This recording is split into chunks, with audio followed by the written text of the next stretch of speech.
Priyanka, you are audible.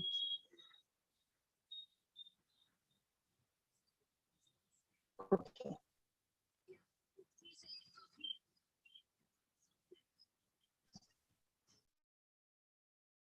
Thank you. Thank you, ma'am. Before we start today's session, source person for the day. Good evening, sir. First of all, thank you for agreeing to take out your time from a very, very busy schedule. So Professor Neeraj Kaushik is an associate professor and the head of Department of Business Administration at National Institute of Technology, Kurukshetra. He specializes in the area of marketing research, services marketing, operations, research, and statistics. His educational background includes BTech, MMS, MCA, MMC, MIPL, MSW, LLB, UGC NET, and PhD. With over 23 years of teaching experience, Sir has more than 65 paper publications in esteemed journals.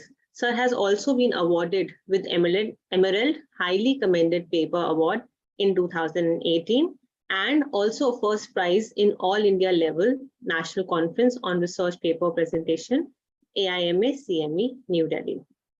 Sir is also supervising 3 research PhD scholars and also students pursuing MBA for their final dissertations. With his impeccable research skills, Sir has conducted more than 350 workshops on MS Excel, SPSS, MOS, Smart PLS, RStudio, and Sir is also a reviewer in various esteemed journals. He is also a visiting faculty at IIM Rohtak, IIM Lucknow, and a guest faculty in Academic Staff College, BPS, University, Kanpur, Academic Staff College.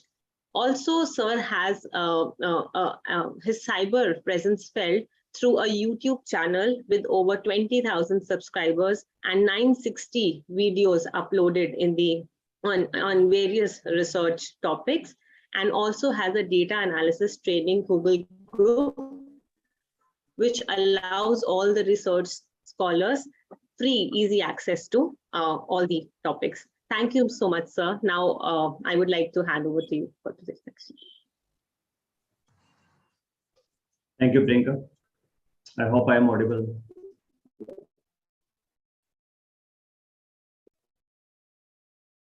So, very good evening to all of you. And I would like to thank the organizers for giving me this opportunity to interact with you guys. I've been told that this is a 3-hour talk. So 5 to 6:30, there we will have a short break and then again up to 8 p.m. The topics given to me are basically, it's a paraphrasing. So it's about the research objective, review of literature, model building, problem, research gaps, those sort of easy stuff, early stuff of research. What I assume that this particular session is basically for the scholars who have just started their research journey. So I call those people as research babies, those who have just started. I can see there are some very senior people in the audience. So we will not talk very high-tech things or the techniques, but some very basic things. Just 2 corrections I would like to make. I'm no expert of the research. I'm just a student of research. And probably I have more questions than you may have, because once you start going into detail, then more and more questions are there. So I will just share with whatever I know, whatever my friends have shared with me over the years. So a couple of things which I feel can be useful to you, those things I will share with you. I have taken a similar lecture maybe some time back in Ramanujan College itself, the similar sort of program, and that is also available on the YouTube. So I asked myself that when the same lecture is available there, why should anybody watch today's lecture? So I made certain changes. And now what happens actually, if I'll cover the entire contents of my presentation, certainly it will go beyond 3 hours. So we'll see how much we can cover. And then the good thing with the opening batsman is, so if the opening batsman is not doing great, then the middle order and the other people will take care of that. So it's a very good thing to being on the day 2, because so many people will come and they will take care of if I miss something. So let me start my presentation by sharing the screen. So we'll talk about the research, and the very first thing, the moment we say let's start with the research, people become very serious. The first thing, a smile is missed. So people always get serious, put specs on, take the copy and the pen, and it's always very serious sort of the stuff is there. So can we just try to add some fun or maybe some humor? Like, why can't we have some fun while talking about the research?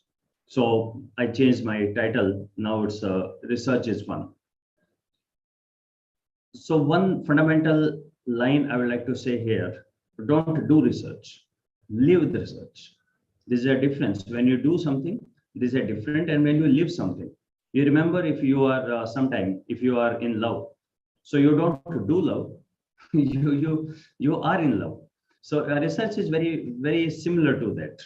So here we will talk about first about ourselves, our life, the human life. And believe me, a research is just a replica of our own life. So it's been now maybe around 24 years. I am teaching these subjects, statistics, research, computers, and I found a wonderful amalgamation in the marketing research or the research methodology paper. Everything builds up there.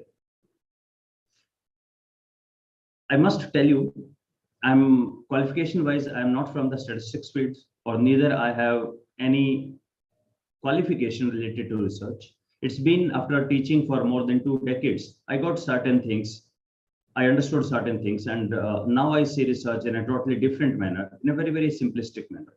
So let me try to put the things in front of you. So let's begin with a smile, because at least at the start of the session, we can start with a smile, and we'll see what will happen. So welcome to the world of the research. As I mentioned, this is basically for the research babies who have just started. So it doesn't matter if you say it's been 2 years, I'm in research. Doesn't matter if you say I have already completed and guiding some scholars, doesn't matter. So it's always good to check the fundamentals once again, or look from a different perspective once again. So my fundamental statement is, my opening statement is a replica of human life. So let's start. First, we'll talk about our research. So let's start with your journey. Maybe let's start with my journey, with everybody's journey on the planet. So if I'll ask you that after 1 hour of your birth, what you are doing?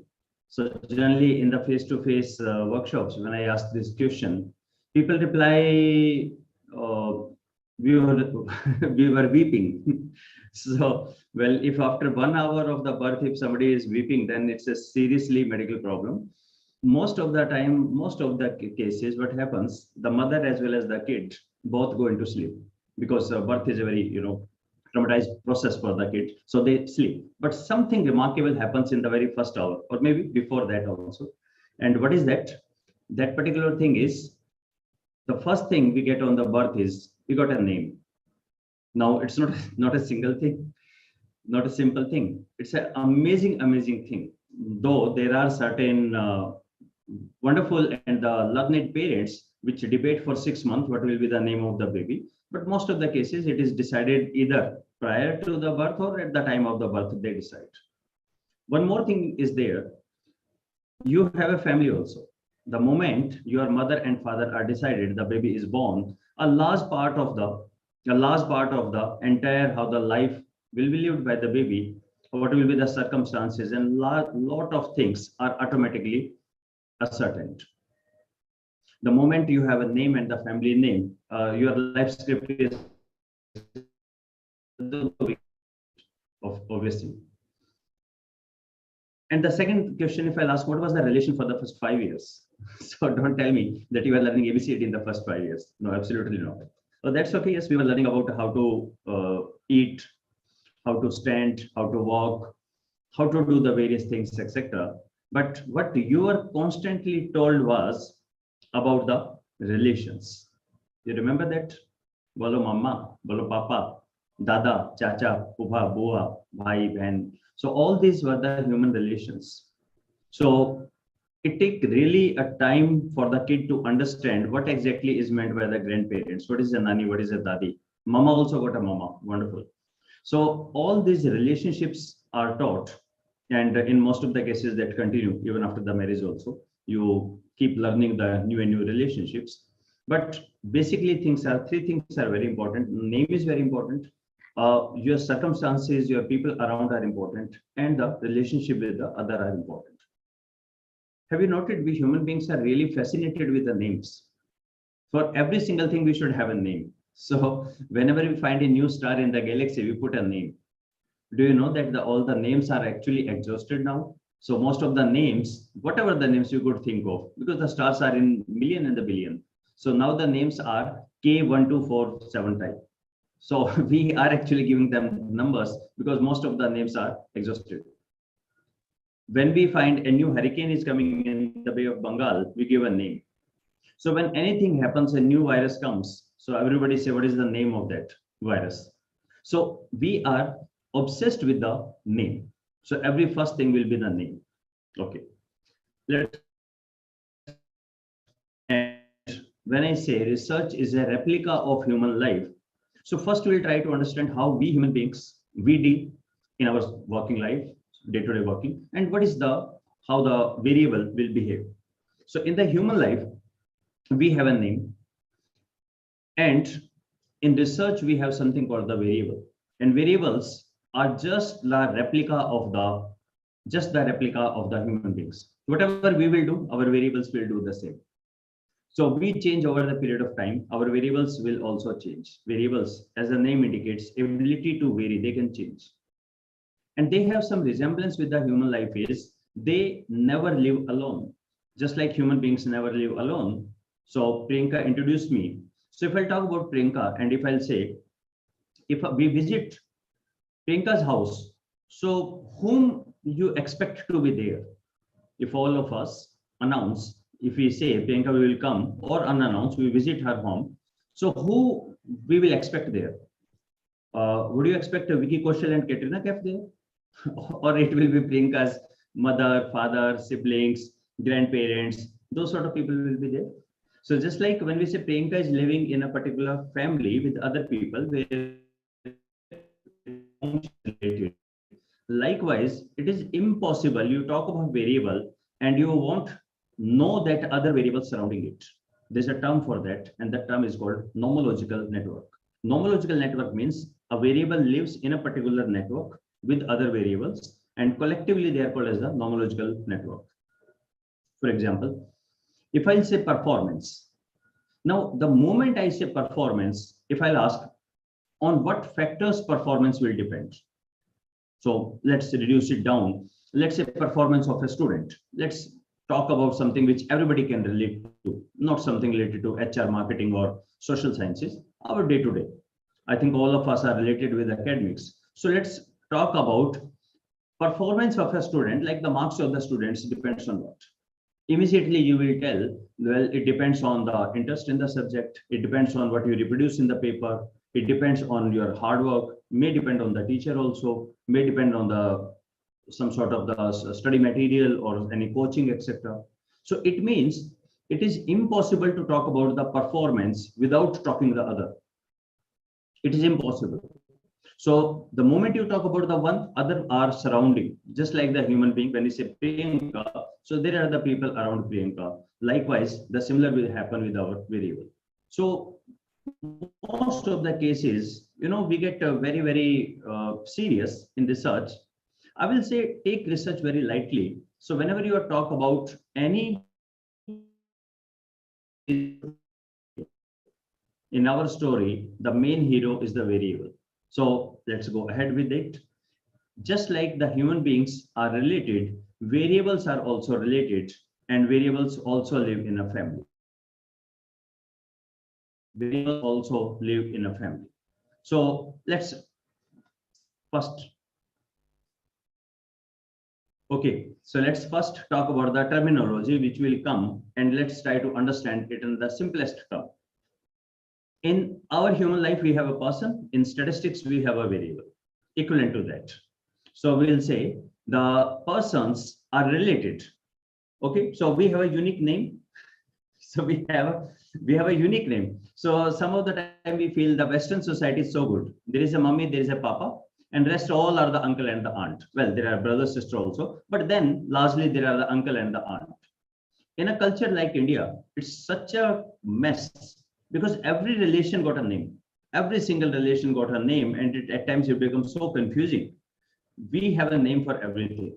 So just like in the research, when we say the variables are related, this particular statement will be called as the hypothesis. So next time, whenever we say hypothesis, your mind, they should pop up. What are the two things? The first thing is hypothesis involve largely two. Yes, there can be a hypothesis for one sample t-test also, but largely you will find that there are the two variables are involved. Anything with the two are involved. And the second thing is we always specify their relationship. Yes, we can talk about the null hypothesis, there is no relation, or we can say there is a relation, but hypothesis always talks about the relationship between the two variables. Okay, let's go ahead. Then in the next case, we have some societal norms. So right from the birth to the entire childhood, we are taught about the do's and don'ts, should and the shouldn'ts, ought to, what to do, what not to do, how to talk. Like when I'm talking to you in the class, maybe we are different. If I talk after the class, we may be different. If we meet somewhere else, maybe playing some game, we will be different. So it means we always follow certain norms equivalent to that in the research, in the statistics domain is called as the theory. So theory means that particular answer. Now theory is something, now we will spend some time on this word theory. Actually, this word theory comes from sciences. In the sciences, there is a desire to make everything as a predictable. So that's why all the time in the physics and the chemistry, we are always concerned with some formula. We know if this will happen, this will happen, a cause and effect relationship. We always go with the cause and effect relationship. So we have E is equal to MC square, F is equal to MA. In the chemistry, we have the formulas. And we always, the science people, always boast of the empirical. It means certainty. So if you remember, in the school time, we were taught about the Boyle's law, Charles' law, Avogadro's law. You remember that?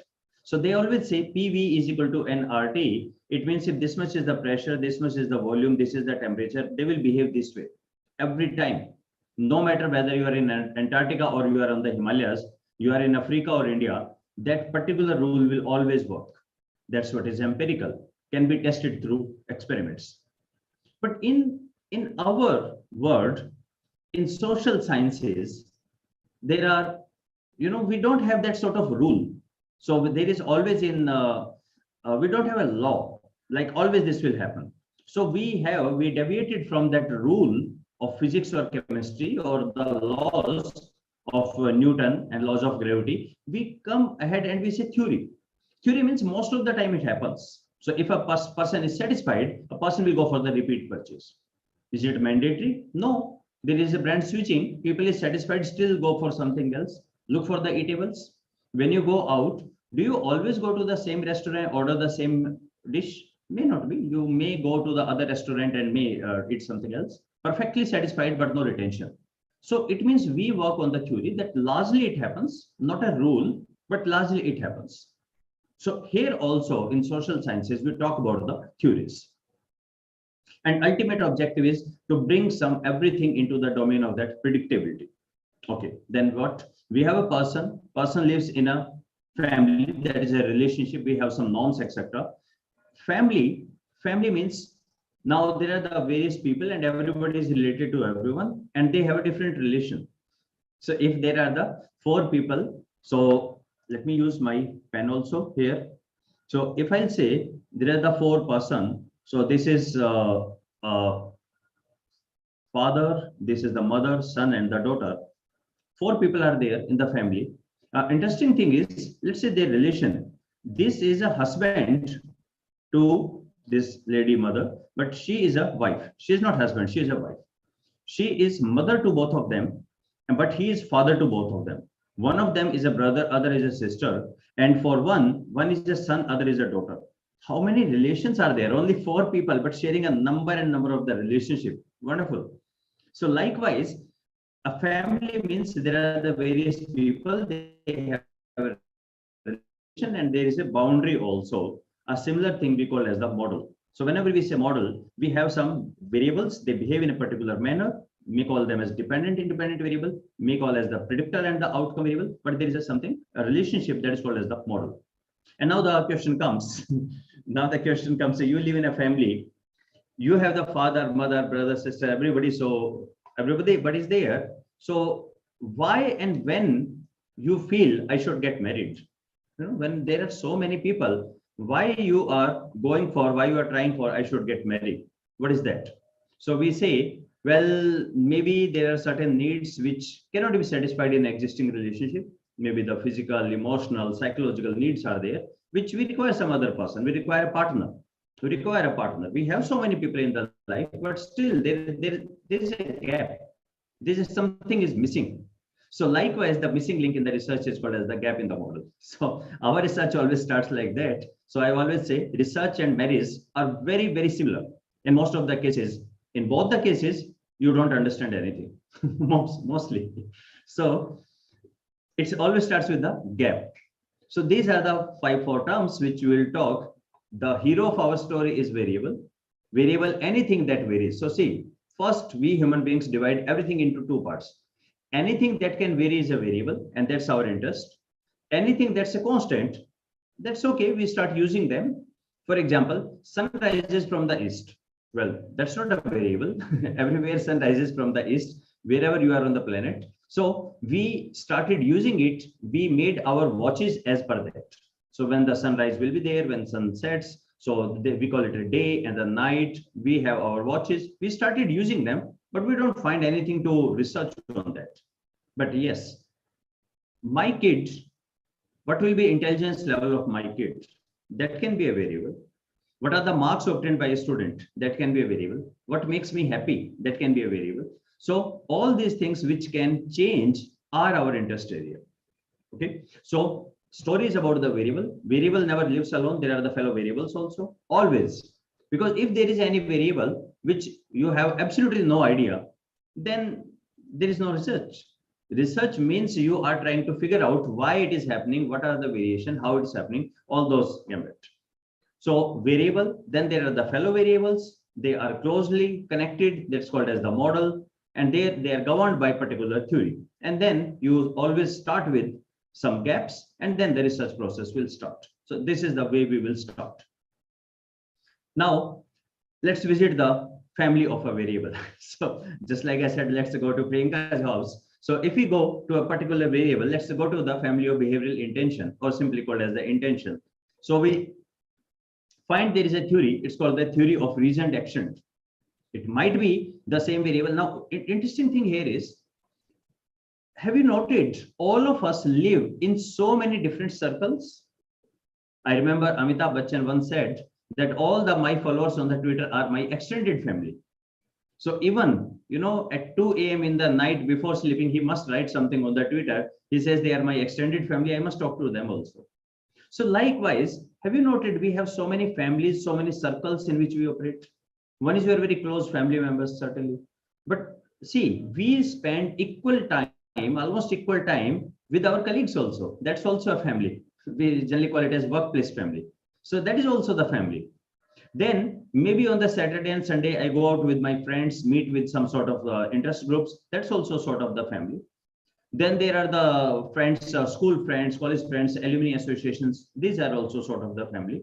So it means just like I can be the member of the different family, and we don't feel strange on it. So it is possible the same behavioral intention can be in this theory, can be some in other theory, some in other theory also. That's very interesting to note. So if I talk about the, let's say, stress. So here the important thing is, if the stress is studied by a person of management, maybe the person is, or the scholar is concerned with how stress can have some sort of the economic loss. Because an employee is in stress, what can be the economic consequences of that? If a doctor is studying the stress, maybe the doctor is concerned with that what are the body parameters changing, what are the changes happening, any hormone, any chemical change in the body, what is happening and how it's happening. Maybe a person of sociology, when he or she will study the stress, maybe they are interested in what are the stress management techniques. Maybe a person of spiritual studies, if he or she studies stress, maybe it will be more concerned with the religion, or maybe the what the various scriptures talk about the stress and how to mitigate the stress, etc. So interesting thing is thing is the same, but it is looked at from the different people from the different domains. So it's perfectly okay. So if you say behavioral intention, you got every right to say why are you talking about the behavioral intention only in the theory of reasoned action. It can be in some other theory. 100% correct. 100% correct. It can be there. But I'm talking about this theory of the reasoned action. Here you will find behavioral intention is there. Now Fishman said that behavioral intention actually depends on two: attitude towards behavior and the subjective norms. Whether you intend to use anything, behavioral intention, will you adopt that? What is your intention? Now that may depend on the attitude towards behavior as well as subjective norm. And if intention is there, then the actual behavior will be there. If we say that use Delhi metro, I'm asking you, I'm urging you, use Delhi metro. So first, actually going to metro, you must be mentally prepared. Yes, I should go there. There must be an intention. Only then you will go. If no intention, you may not go. And intention again depends on the other things. This was what is said by the Fishman. Okay, this was his point of view, 1960s and the 70s. But here we comes with a question. A question comes as, okay, but where do I find theories? Is there any platform available? Is there any book available? Because today in social sciences, almost all everywhere we start with the theory. And the first question comes that, okay, where can I find the theory? Is there any place? Oh, yes, fortunately, some people are working on it, and they say this is something called INN. You can call it as INN. INN is one, it is, you can write internomological network, or the second one is, this is is.theorizeit.org. IS stands for information systems, theorizeit.org. So this is one page. Well, after this, my presentation, this PPT will be available to you, don't worry. And here you will find this is a hyperlink. So when you click on it, you directly go to the page. So this was actually a project done by the University of Colorado. So what they said that let's make a web page where we will try to write all the theory, though their perspective is about IS theory, but information system again involves human behavior, about other dimensions also. So you will find at least 100 plus theories are there on this page.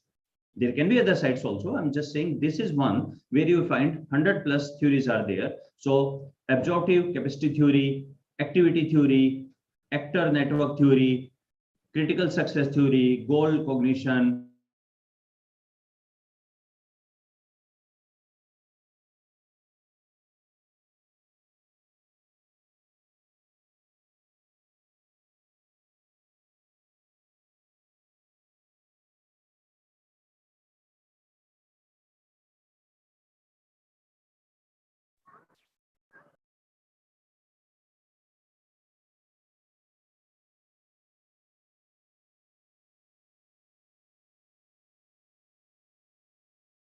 click any one of the theory, like I clicked on the theory of plant behavior, they will say it's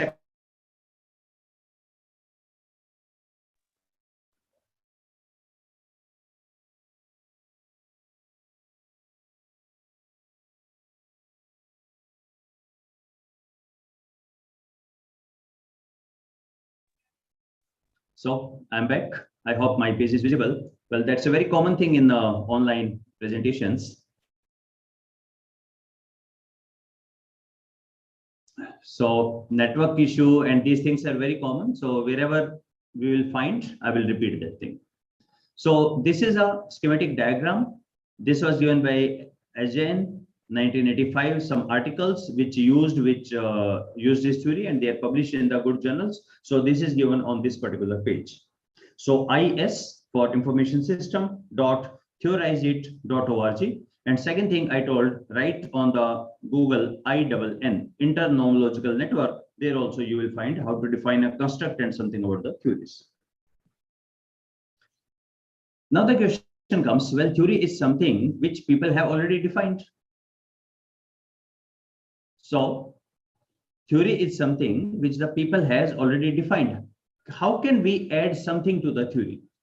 So one of my friend, Professor Rajesh Shankaran, shared that there are the four methods of adding something in the theory. What are the four methods? So what is the theory all about? In theory, like in the TPB, we said that X leads to Y and Y leads to G, or maybe X1 and the X2 lead to Y. We were saying like that. Okay. So the four methods are, the first method say dependent variable may have other dependent variable. Like the previous theory says, it depends on 2. You can give your argument, no, X3 is also there and that also influences Y. That can be one thing. Okay. So here we add actually 2 or more theories. So maybe from here, you will just, these are taken from the one theory, one is taken from other theory. I will show you, I will demonstrate to you with the help of some papers also, the same. The second thing comes, independent variable themselves depend on something else. It means you can say this X1 actually depends on A, this depends on B, they also depend on something. Very, very correct.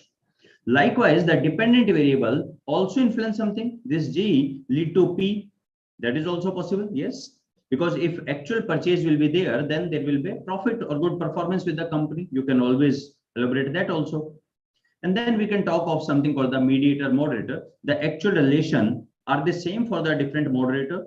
So we'll talk about the moderator mediator. So these are the four methods. Four methods are a dependent variable may influence something else. The independent variable may be influenced by something else. A dependent variable may have more than 1 or 2 or 3 independent variable. And the fourth is the mediator and the moderator. They can always be added in a theory. I will demonstrate you with the help of certain papers also. So if we apply the same in the theory of reasoned action, where it says that the behavioral intention depends on the 2, and if intention is there, then there will be actual behavior.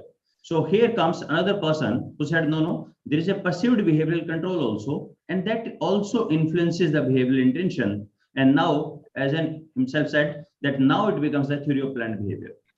So have you noted? कुछ sir क्या दिया sir आपने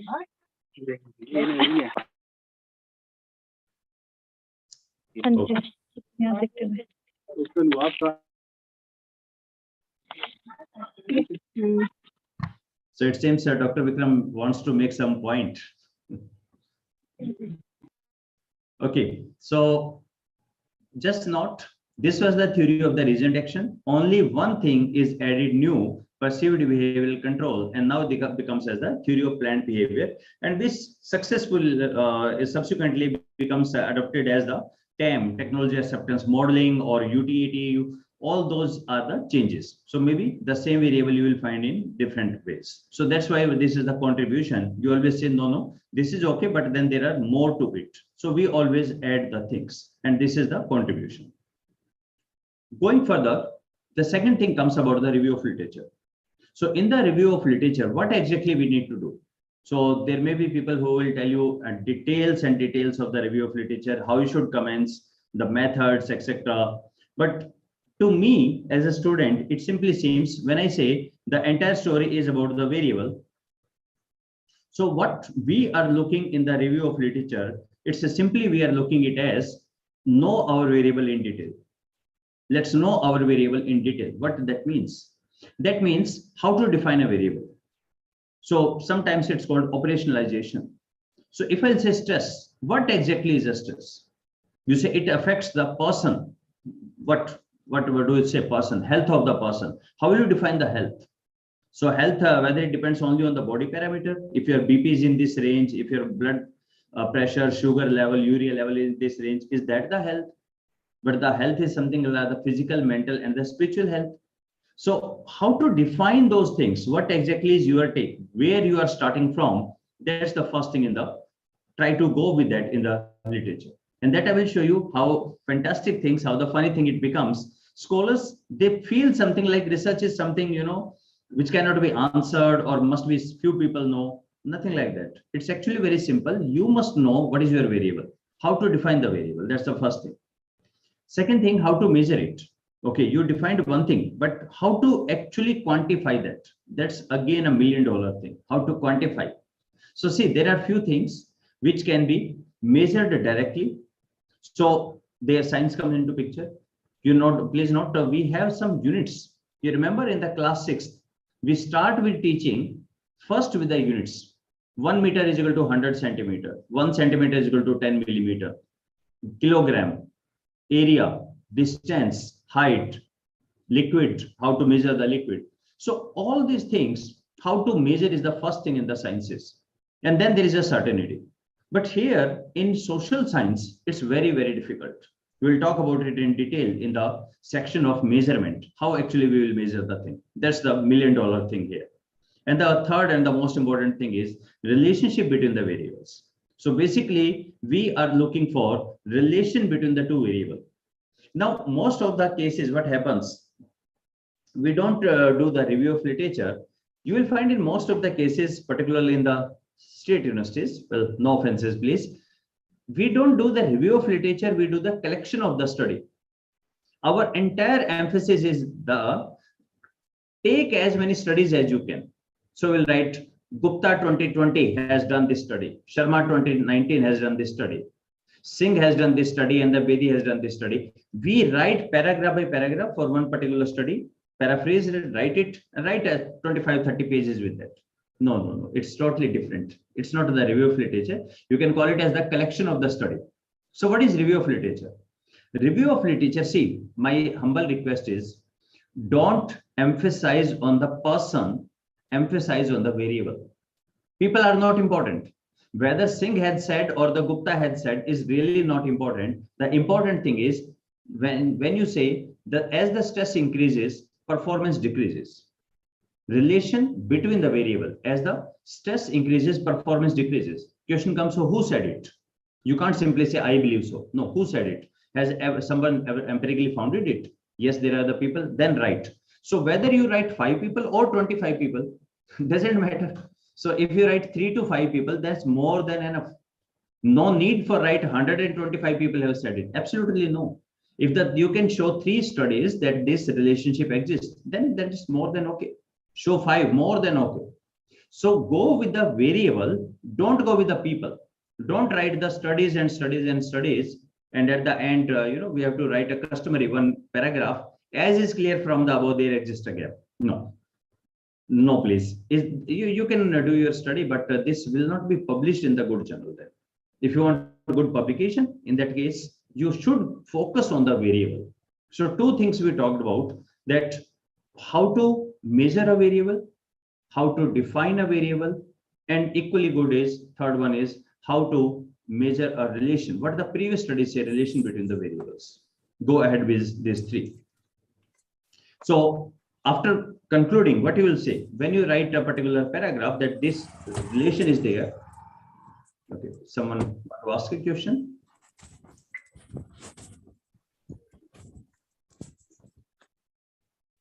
Okay.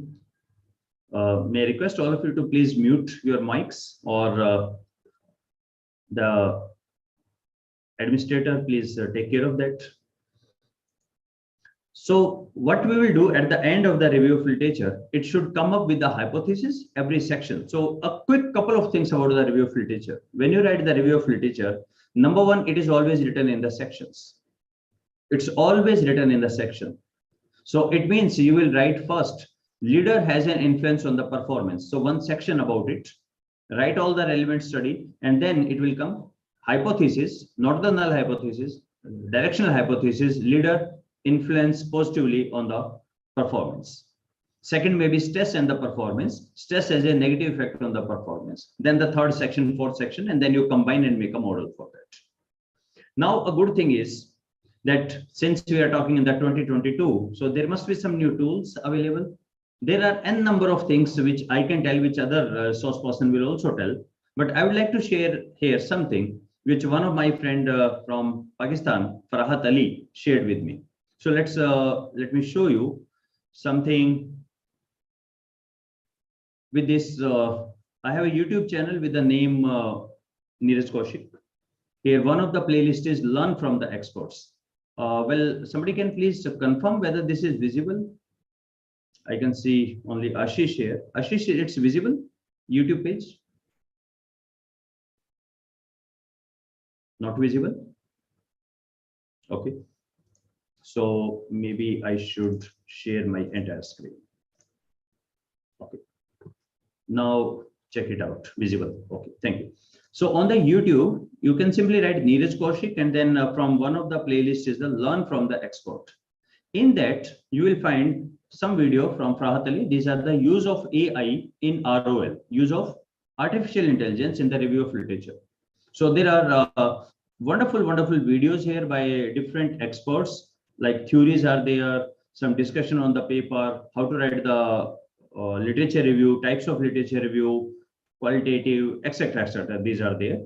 And recently, Professor Gurjeet shared some wonderful things about the paper, about the skill development, all these things are there. Here, I would like to talk about this particular video. 3 videos are there. Use of AI in ROL.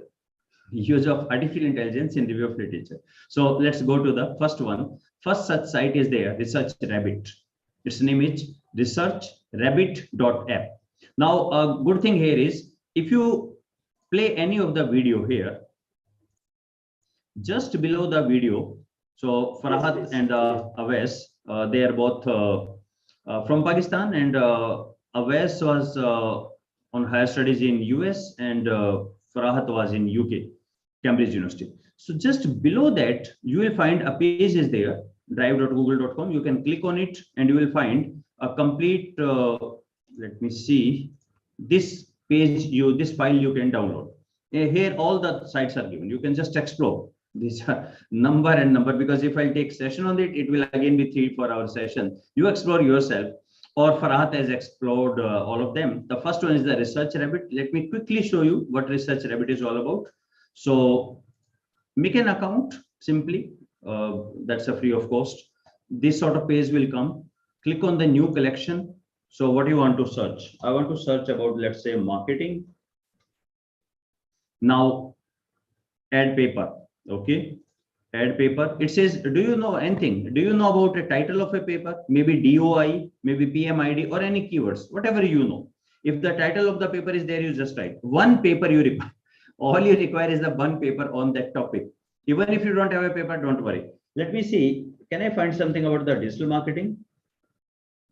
Digital marketing. So it's searching. It says, yes, I found some paper. So let's go to the first one, add to the collaboration. Only one paper is more than enough. Okay. So now can you see here in the collaboration, we can find this one. Click on this. It says one paper selected. And now it says similar work 1427. 1427 papers. References are there, citation, thesis are there, similar work. Let's see what are the similar work. It will say these are the role of live streaming. These are the different authors who have written in the various years, etc.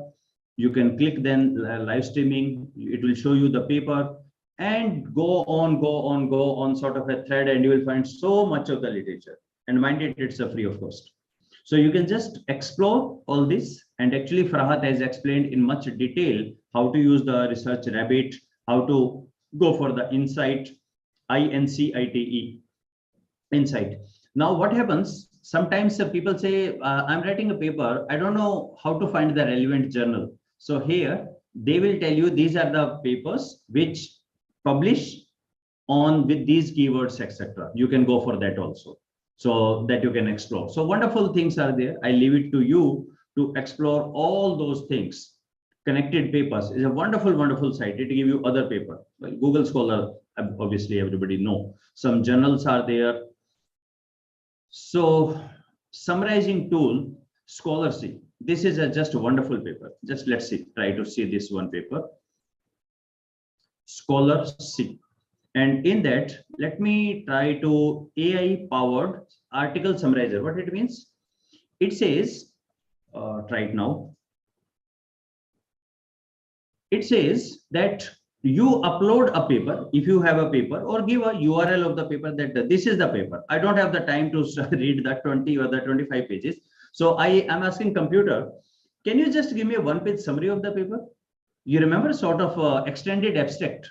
In some of the conferences, they say extended abstract. So there it involves almost all the paper, not 100 words, rather actually 1, 2 page or 3 page summary of that. Let's try to see. Well, even I have not used from some time. Let's see if it works. So I have some paper, and let me say one of paper from my friend, Professor Brijesh. So it's asking for some sort of maybe the names, etc. If I close it, will it work? So it's a processing page by page. And now it will give you summary of all. Just one page or maybe just a half a page. So when you don't have this much time to read all the paper, maybe Scholarly and etc. These are the wonderful. In the meanwhile, it's working. Let's go to the other one. Paperdigest.com is a similar sort of the thing. Paperdigest.com. It's a similar sort of the thing. So let's see how much this is working. Okay, adoption of the digital marketing PDF. It's done, and now it says on the basis of the results obtained from this, these are the key concepts. Okay, this one is the abstract. Okay, this one is the synopsis of the paper. So beta means it's a still learning phase. So this is the entire synopsis. The entire paper is done into this. Okay, so that's again wonderful thing. Scholarly highlights of the paper. Tell me, okay, these are the highlights of the paper. Some bullet points of the paper, entire paper. Okay, scholarly summary. This is the summary of the paper. So it means now your objective is reduced to this. The methods are reduced to this. These are the findings. These are the conclusion, etc., etc.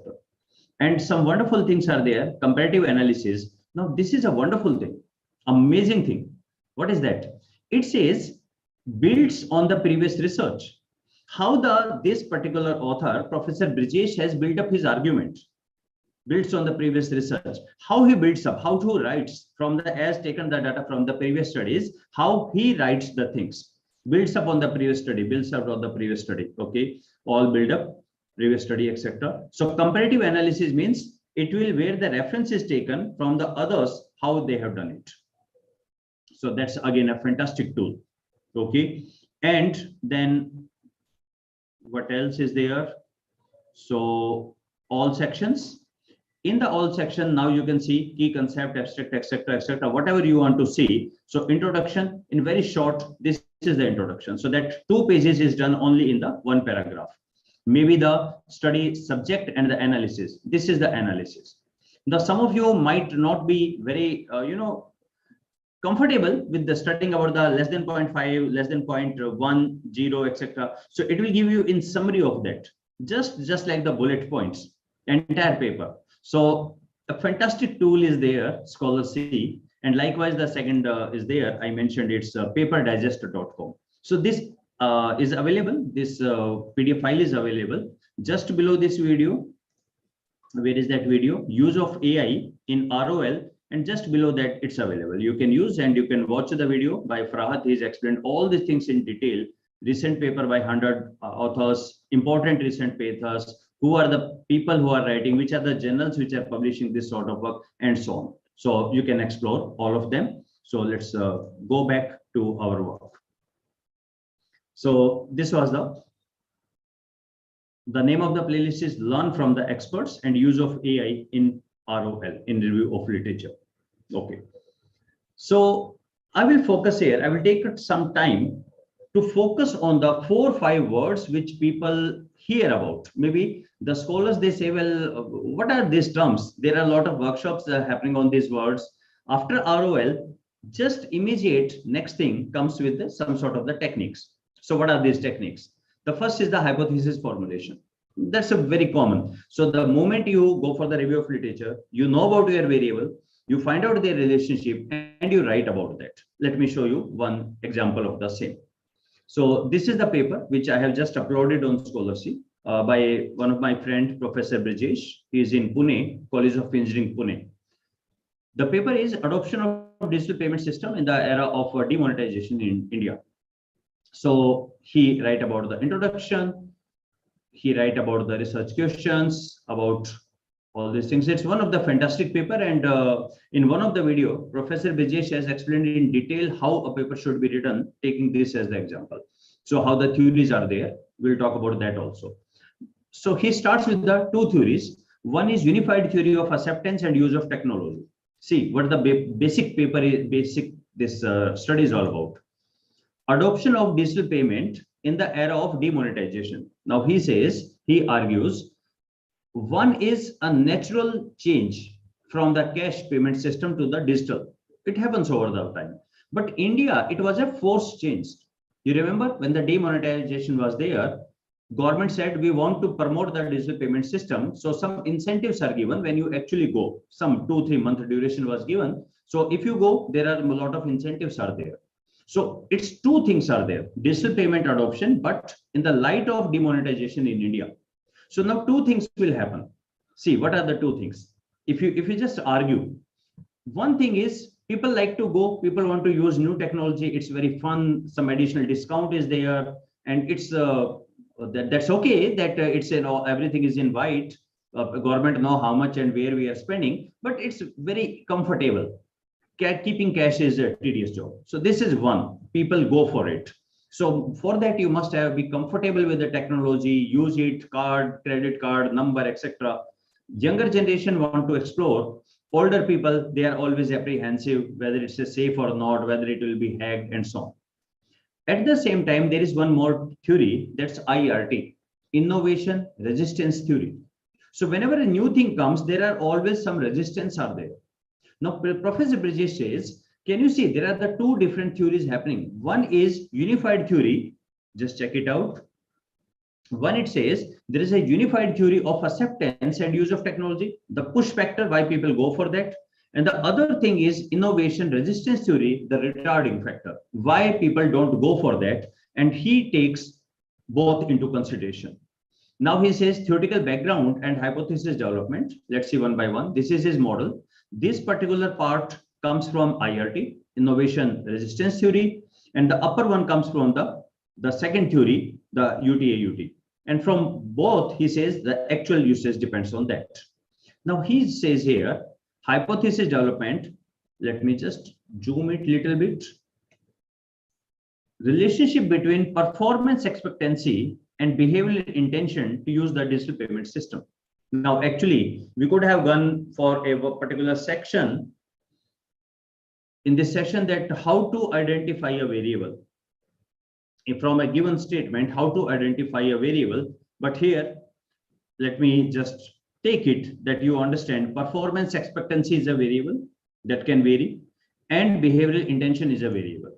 So relationship between the two, and he has written, Venkatesh has said it, Roger has said it, Leo has said it, these people have said it. Enough, 5, 6 are more than enough. And write the hypothesis, PE, performance expectancy, influences BI to use digital payment system. Second, he says, relationship between effort expectancy and behavioral intention to use the digital payment system. So obviously, effort expectancy, this is one variable, and behavioral intention is a second variable. He goes with this particular EE leads to this. Then the third one, 4th, 5th, 6th, 7th, 8th, section wise he will write. 4 or 5 studies are more than enough. Recent studies are encouraged. Very recent study, not very old study. And this section must always conclude with a hypothesis. What is a hypothesis? Relation between the variables. So you remember when we print a marriage card? On the marriage card, what are the things you should never miss? So name of the bride and the groom, they should never be missed. Rest everything you can, if you skip, can be done. Preferably the date and the time should also be mentioned. Other things you can miss. Likewise, when you write a hypothesis, it basically says name of the two variable, UB and IR, and you can write what is, are they positively related or negatively related? That's it. Write it in as simple statement as possible. And on the basis of that, you make a model. So here is written H1, H2, this is the second. So how many sections will be there in review of literature? So 1, 2, 3, 4, 5. This one is 6th, Sim's name is missing. 7, 8, 9, 10, 11, 12, 13, and the 14. 14 sections will be there because every section will conclude with a hypothesis. Collection of all the hypotheses will become a model. So I hope you are with me so far. There is a variable. Variables are related. That's called the hypothesis. All the hypotheses taken together is called as the model. Then there comes in the gap in the model, and that becomes the same, becomes your objective. Now these 4 or 5 things are inseparable. You can't say, you can't miss out the one. Variable is there. The most important thing in the entire study is the variable. So see, it's something like if I'll come to your family, or even here I ask you, can you name your 5 cousins? So do you have to think that my mama's sister, his son Bunty, so number 1 Bunty, or you simply say Bunty, this 5, 6, 10. So likewise, just like you don't think talking about your siblings, your cousins, your friends, they are on your fingertips. You know everything about them. You know their spouses, you know their boyfriend or the girlfriend or their kids or everything, their interest area. The same is the case with the variable. So variables are just like your family members. So if next time we'll meet, I ask you, okay, you are working with the women empowerment. What is your variable? So your variable should be on your fingertips. You should know their friends with which they live, where they live, how to find them, what sort of relationship you should know with similar ease as you know about your family members. Remember, this PhD topic, these variables will live with you for the next 30, 40 years, just like your family members will live you for the rest of your life. So these are also your extended family. The variables are just like your friends and the cousins and your family members. You must be very comfortable with them. Variables are the most important. Then they are related. That's called as the hypothesis. The third thing, collection of all the hypotheses is called as the model. There comes a theory also and a gap also. Gap also. We'll talk about the gap, how to find out the gap. And then the same gap will become your objective.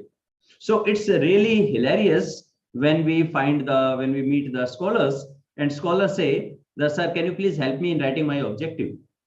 So, you know what I hear? I hear it like, sir, please help me in making the 5th floor of my building.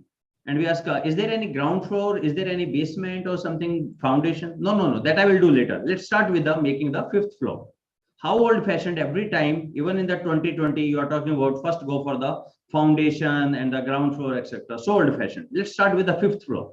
So let's write with the objective and then we'll think. No, it doesn't happen this way. This doesn't happen this way. It's still the same old tradition. First, your variable. The variables are related. That's called hypothesis. Collection of the hypothesis is called your model. Model generally talks about a theory also. A model may come directly from the theory or there are different methods. And then there are some gaps. Like, please see here. This is not given in the original theory. This sort of moderation effect is not in the original theory. This Professor Brijesh brings in. He says, I want to connect the 2 theory. This is one theory and this is a second theory. These are the separate. So here I'm connecting both the theory into the one by giving the strong reasoning. And then you find it's really worth publishing. So this is the first thing we have covered. So let me get back here. And actually we can take some little pause before I go with the other. And if you have any questions so far, you may please ask. You may unmute and you can ask your question. I see it's so much one-sided communication.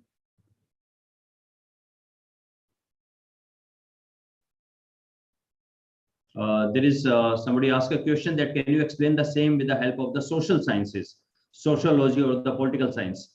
Sir or ma'am, well, you have to find it yourself.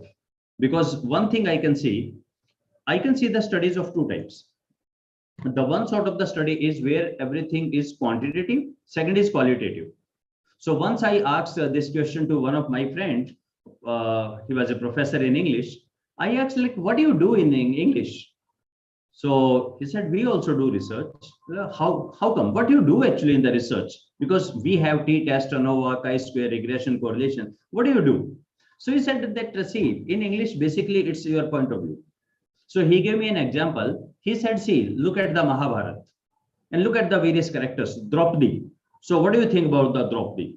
So he says Draupadi was a 21st century woman. She was having the 5 husbands. She was very verbal. She can articulate all the time. She never hid her emotions or the feelings. She was very straightforward in saying the things. She was like a sort of a divine girl.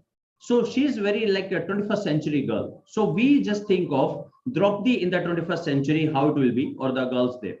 So it's something like a sort of a perspective. Well, I said, well, that's a fantastic. It's a new way of learning. But when we talk about the social science, most of the time we are concerned with quantifying them. There the statistics come into picture. So might be, I have no idea about the political science, etc. Maybe if you're talking about the thought, what is a state, how a state is made, then might not be some numbers will come or some t-test ANOVA will come. There must be some theories there. But if you can quantify, then certainly the statistics will come into picture.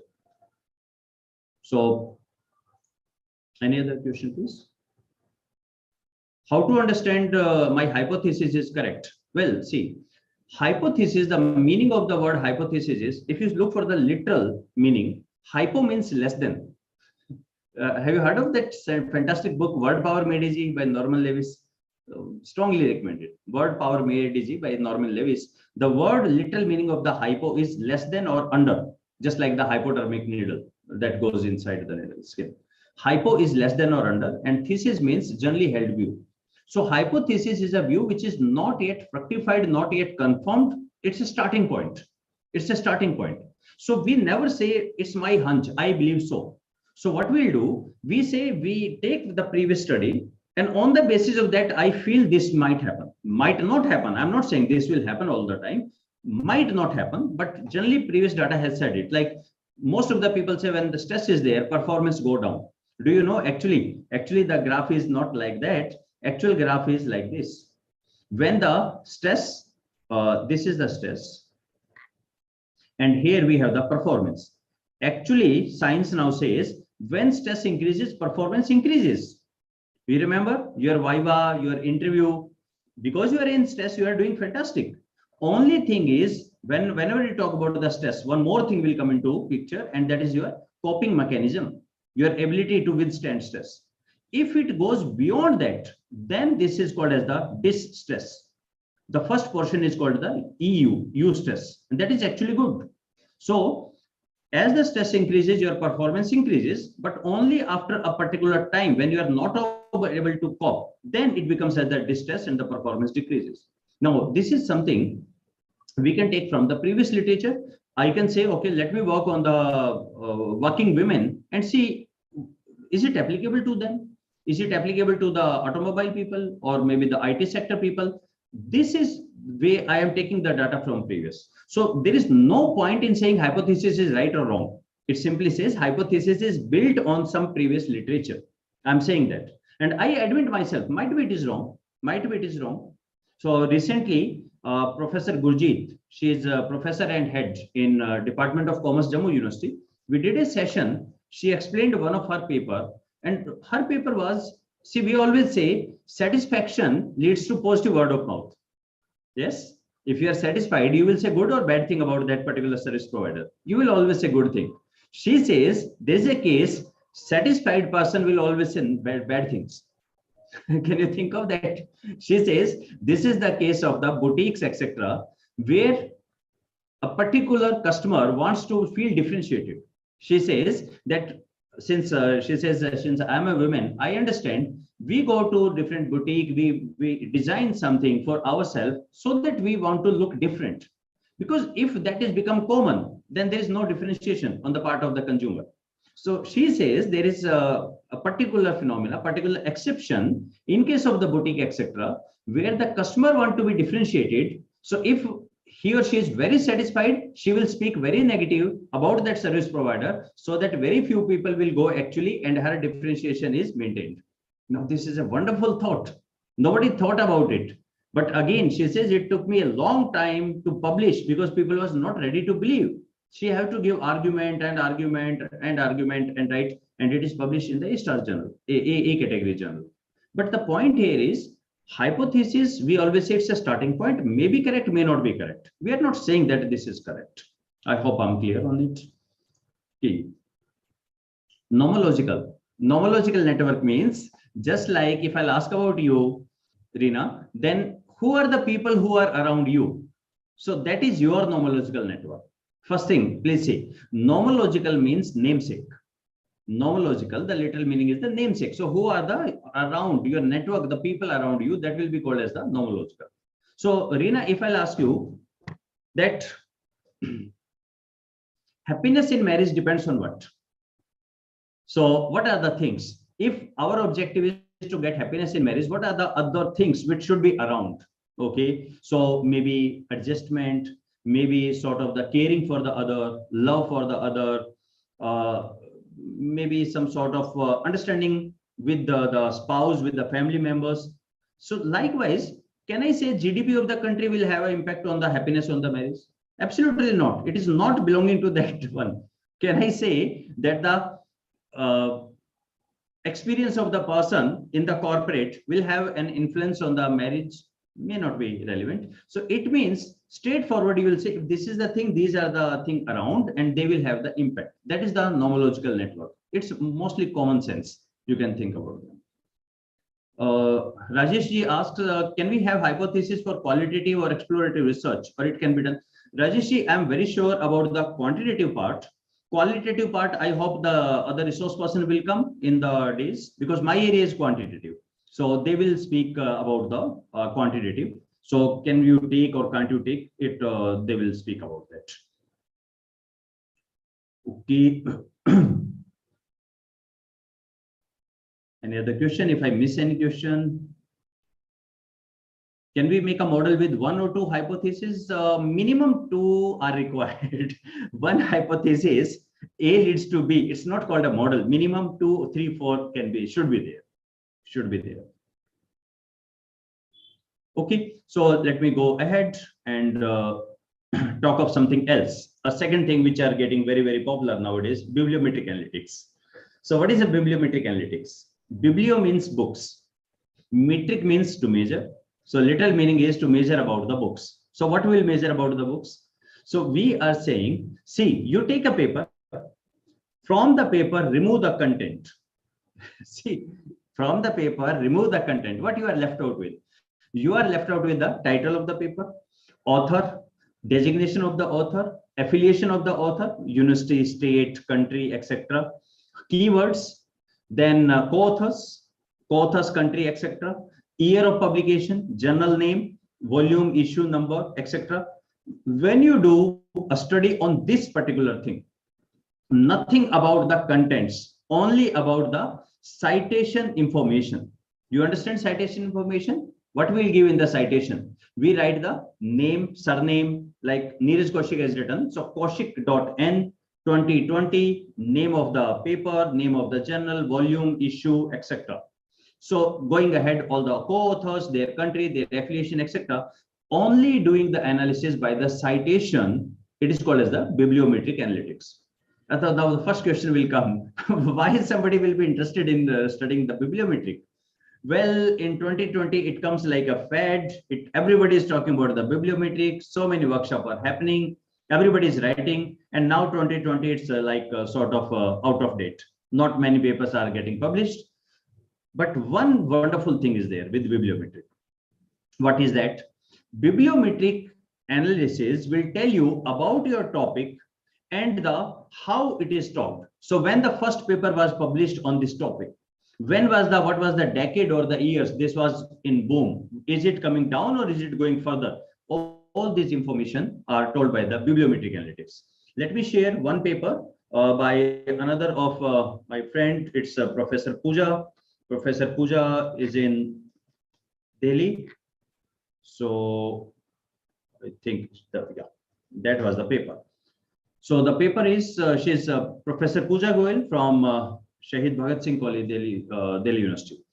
Contagious Disease and Tourism, a systematic review based bibliometric and content analysis. So first is the SLR. And the first question comes, well, what is SLR? Systematic Literature Review. So is it different from the ordinary review or is it the same? Yeah, what do you think? Systematic review. So does it mean we are doing unsystematic review? We are not doing it systematic. Yes, see, let's try to see. If I'm working on, let's say, gender discrimination, and you are also working in the gender discrimination, we start our study and we are doing the review of literature. What do you think? Our review of literature will be common or it might be different? I think 90 people out of the 100 will say it has to be different. That's why you are doing research. How can it be the same? Your approach is different. My approach is different. You talk about the different papers. I could get different papers. Largely they will be same, but there might be certain paper which are different, which makes sense also. Okay, this is review of literature. So in the SLR, the only thing is when the other person will do, he or she will get exactly same results. That is systematic literature review. How it is possible? Okay, it is possible with the following. Number one, you say, I will do review of literature, not here and there. I will do a particular database, for example, Scopus. I will take only that, Scopus. Okay. Number two, I have a list of the keywords which I will search. Now, when a particular database is there and you will search this keyword, will the same result will come or different results will come? Same will come every time, same database. By the way, here, just out of the context, a question. If I'll search a particular word on the Google in different countries, will it be same result or different result? Have you thought about it? So if we search the same word in the different countries, we will have the same or different results. Answer is it will be different. It depends whether you are in India or Canada or you are in UK or the US or Australia. It always differs. It always differs. That's the important thing for you to explore. But when there is a particular database, for example, Scopus or Web of Science, maybe the Google Scholar, if your word is the same, search option will always be the same. You can further restrict it. I will go with the year. Only from 20, 21, 22, I have taken the data, not previous one. Then you can further say, I have restricted only to the A category journals. And these are called inclusion and exclusion criteria. So with that, what will happen? Any person, when it will always get the same studies and the similar thing. That is systematic literature review. Now, with the systematic literature review, what we can do, what Professor Pooja has done, she says that we have taken, so certainly they will define with what sort of their methods are there. So these are the research objective, first objective, second and the third objective, search strategy. So she says, we will search these words like SARS, MERS, MERS, COVID-19, H1N1, swine, coronavirus, Zika, Ebola, bird flu, and must be given some sort of the which, like they say, we have used the Scopus and the Web of Science bibliometric database. It means, okay, now even if you have access to these resources, Scopus and the Web of Science, and you will write these words, you will get exactly the same results which Professor Pooja got. Further, she says she got 7183 research record from Scopus, 1700 from the Web of Science. Further, there was the inclusion and the exclusion criteria. What are these? They said only the peer review journals were taken. So that sort of conference paper, this paper, they are out, only the peer reviewed. Okay. What else? They focus only on the study which are in the domain of business, accounting, and the management. Now, since these are all diseases, there might be paper from the medicine, from the other areas. They say no. On the Scopus, there is a option. You can restrict your study only to business, accounting, and management and duplicate results, because some paper in the Scopus and Web of Science might be common. So they will be removed. Okay. So now they say we are left out with 449 research records, and then we'll go further. Okay. Then the data analysis, they started with this one trend analysis. The meaning of the trend analysis is how the studies on these diseases in the management domain started, when it started, how it went, and they must be having some sort of the chart. Well, this is their strategy. This is a diagram they make. These are the objective. These are the search boundary, the keywords, how they search. These are the inclusion, exclusion criteria. Further, this much articles are left out. These were taken like this, they will say. So look at this graph. So it says 2003, only 4 were there in the business accounting domain. 2004, 10 paper, somewhere 17 paper, and around 2020, 183 publications are there.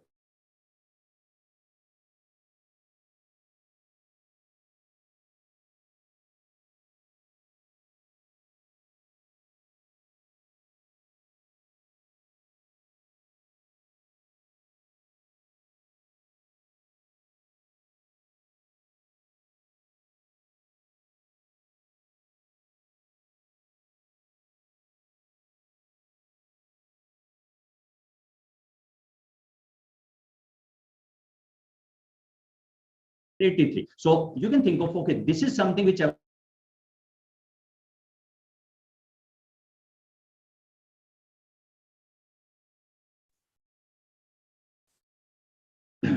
hello everyone. Let's get back. We'll take a break after 15 minutes or so. So we were talking about this paper. I was just saying that we don't decide about the topic on the basis of bibliometric. This is just a way, an alternative method of looking for whether your topic is really hot, publications are there, or its peak has gone. This is what I'm saying. If the peak is yet to come, it's increasing trend is there, then it's really good. You should work on that. The first one, they talk about the trend analysis. Then something else, they talk of, okay, which are the country where these are published. So certainly US is there, entire Europe is there, and Asia, eastern part of the Asia, they publish a lot of paper on this. Not many are from Europe or Russia or Europe or the South America, Africa or South Africa. South America.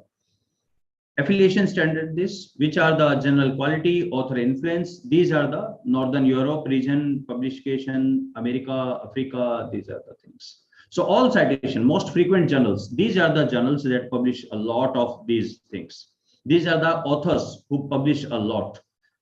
These must paper and the citation analysis, and so on. So basically, she is talking about the meaning of the bibliometric analytics is you take all the citation information, journal, year, country, keywords, author, their affiliation, their networking, who is working with whom, and trend over the period of time, whether this topic was published, not published, where it's going. If it is increasing trend, it's a good, you can work on it. If the trend is going down, then you can think over it. Okay, so this is the bibliometric analytics, the second one. So these are the natural extension of the review of literature. First we go for the review of literature, you collect, and then, so first is the, after review of literature, first we can go, the normal course of action is go for the hypothesis, frame the model, that's a common one. Alternatively, you can go for the bibliometric analytics also. Let's talk of one more. The next in line is meta-analysis. Now, meta-analysis is a very old technique. First thing, it's not a new technique. It was devised by around 1970s or so.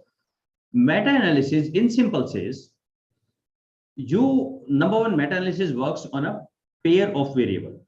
Always take the two variable.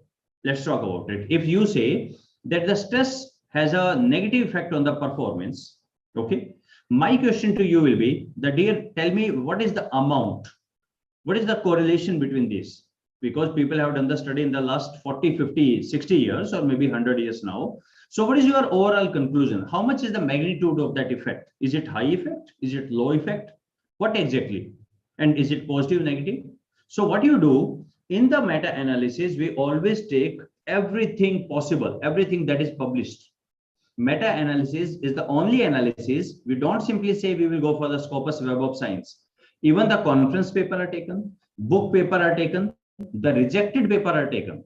Ideally, you should talk to the people and say, maybe your paper are rejected. What was the findings there? Tell me that also. So what you are doing, you are not paying any attention to the bibliometric and citation information. You are not paying any attention how the language was there, how the argument was built up. Absolutely no. You simply ask in that paper, do I get the value of R or not? Two variables are there. I want their coefficient of correlation. Okay, I want only that part. Is that available or not? If that is available, you take all of them. Okay, for example, for stress and performance, you find 5 papers. Now, what should I do? Should I take average of that? Summation X by N? That will do. But that's a problem. The problem is some has a larger sample studies, some sample have a smaller sample. So what should we do? Should we give more weightage to the larger sample? If so, we won't use the simple average. We will use the weighted average. Higher the sample size, more weight is given. Lesser the sample size, less weight is given. So we go for the weighted average. And this weighted average is called as the meta-analysis. So let me show you one paper on meta-analysis. This paper is from Professor Dwivedi and Professor Nripendra Rana. So this is published in Journal of Retailing in Consumer Services. Effect of characteristics of source credibility on consumer behavior. Can you identify the two variables? Characteristics of source credibility, that's one variable. Consumer behavior, though very large, but it's a variable. A meta-analysis. Okay, what they do, they come up with this particular model. They say these are the few things. There's an expertise. Let me just zoom it a little bit. There's an expertise, trustworthiness, and the homophily. These have an effect on the usefulness of electronic word of mouth, adoption of electronic word of mouth, intention to buy this. Don't worry that it is from marketing, not my area, what he is talking about. Don't worry. You can write any variable of your choice. Point here is select all the study, find the studies, and tell me how many studies you could find between the which explain the relation between this variable and this variable. This is the main important. Go for the review of literature. So what you will scan only the value of R, nothing else. The 30 pages paper is not useful to you. You will simply say, has the author given any value like expertise lead to usefulness? What is the R value? Is that given? If given, take, otherwise reject. So these say, the author say here, they could find expertise lead to usefulness. They said we found only 3 studies. Only 3 studies were found. Okay, note down there are. Expertise to information adoption, only 4 studies were there. Note down the R. And then there is a separate procedure. Using the procedure, find out the average R. It's not simply summation X by N. It's not the simple average. It's the weighted average. So I have explained this in a different playlist. So let me search for this. Not this one. Neeraj Kaushik, meta-analysis. I have explained it maybe around some 30 videos are there. A complete playlist is there. Meta-analysis and meta-SEM. In that, so here you can see this complete playlist is there. Around 35 videos are there. So the procedure is given. How we'll go ahead, how we'll do right from the very basics. I have explained that. So the point here is we want only the relation between the two. Now we'll talk a little later that it might be you can say, no, I didn't find R. There are the different versions of R. So in the meta-analysis, we can say if you find R, that's okay. If somebody is not given R, R square is given. Perfect, it will do.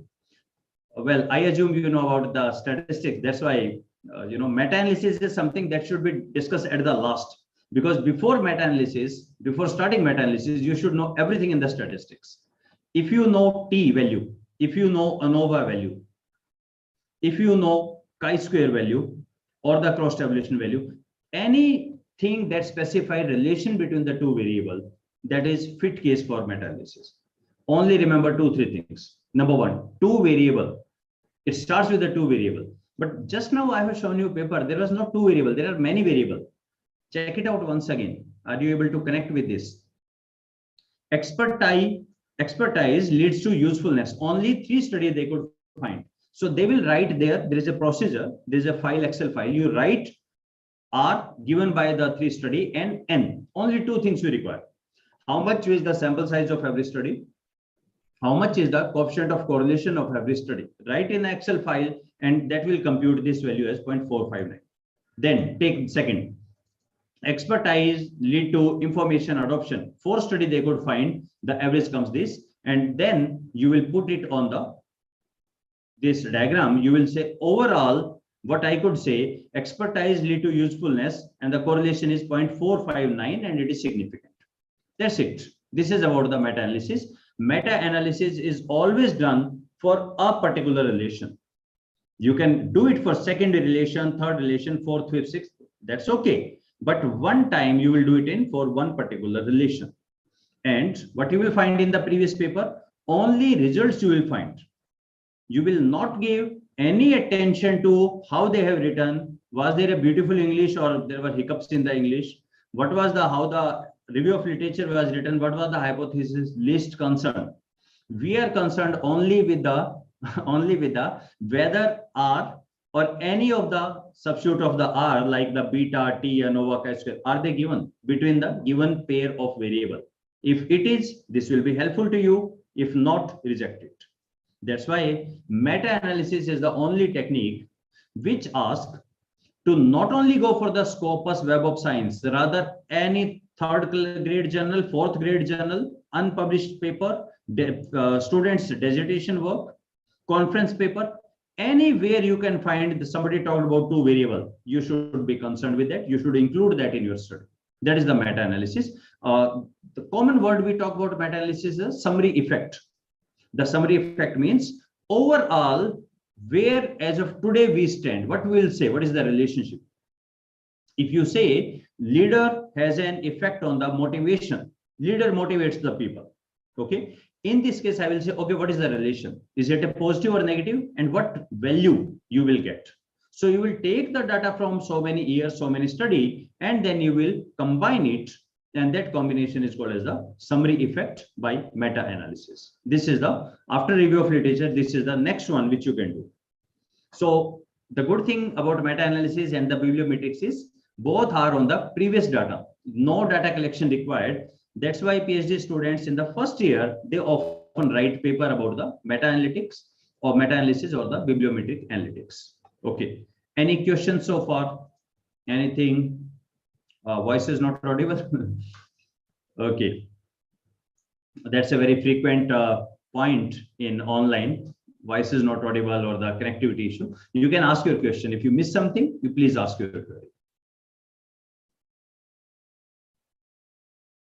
Okay. So if we are okay so far, then we can take a break here. I will request organizers to stop recording for some time.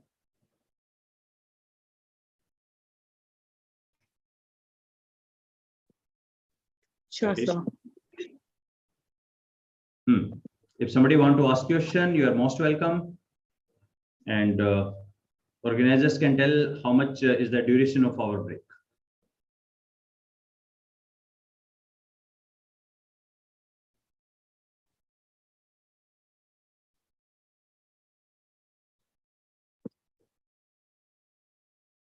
So 10 minutes is fine?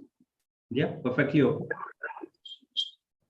Okay. So it's 6:25 in my watch. Let's continue after 10 minutes. Okay, sir.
Hello. Shall we start? Yes, sir, we can start. Okay. So I have shared the 2-3 things in the chat box. One is I have shared the link of the papers and where from you can access them into a text file. And then I have shared one of the PDF file. The PDF file was made by Mr. Farahat about the use of AI and the other tools for review of literature, and a couple of YouTube video link of the playlist for meta-analysis and learn from the expert I have shared. I will try to send the same to the organizers after this session so that they can share with you. Let's continue our discussion where we were. So, Priyanka, please confirm whether my screen is visible. Yes, sir, it is visible. So we so far talked about a quick recap. We talked about the hero of our story is the variable. Variable always lives in a family, just like the human beings. So it's a relation with the other variable is called as the hypothesis. Collectively, the family is called as the model. There are certain norms which are called as a theory. So we start with the theory. From most of the theory, we get the variables, model, or everything comes. The moment you say one theory, like theory of planned behavior, it means the fixed variables are there, their relationship is fixed. You can start with that. There are chances there is no theory available. In that case, we have some different methods also.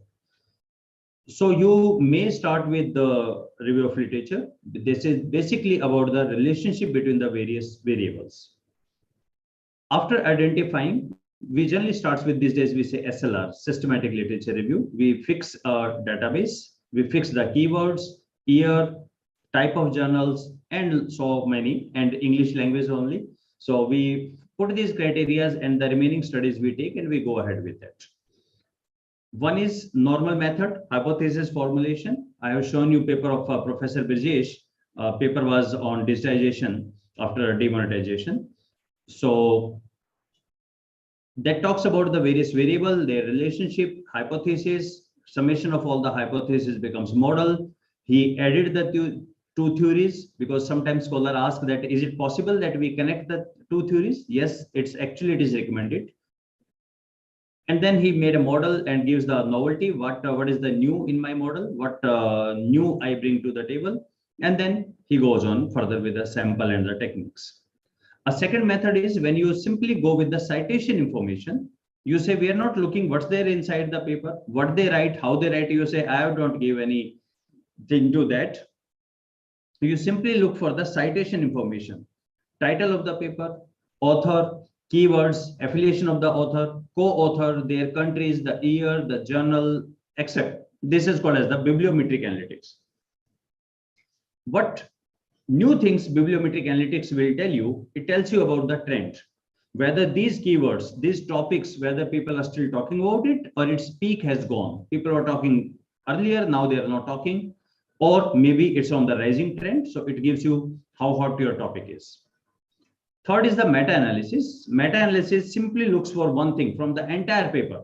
It says these are my two variables. First, tell me whether the paper contains both these variables or not. If only one is there, out. Both variables need to be there, and the authors must specify the R between the two variables.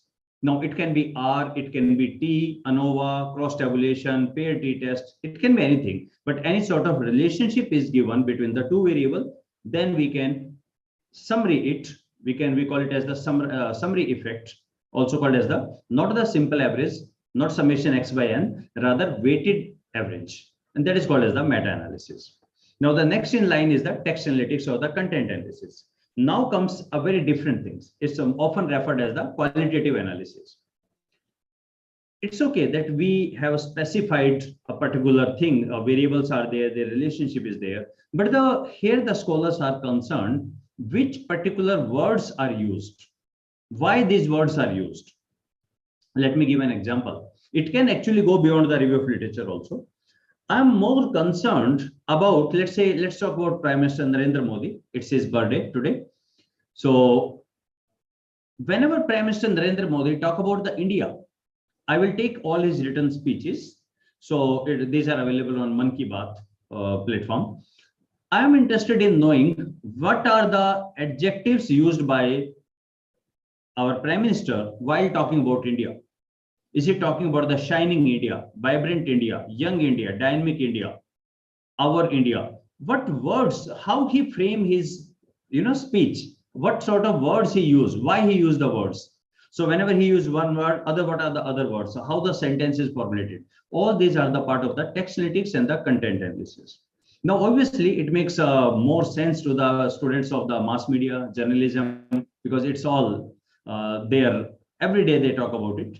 You remember there was a time Narendra Modi visited US and gave a speech in their Congress, their sort of parliament there.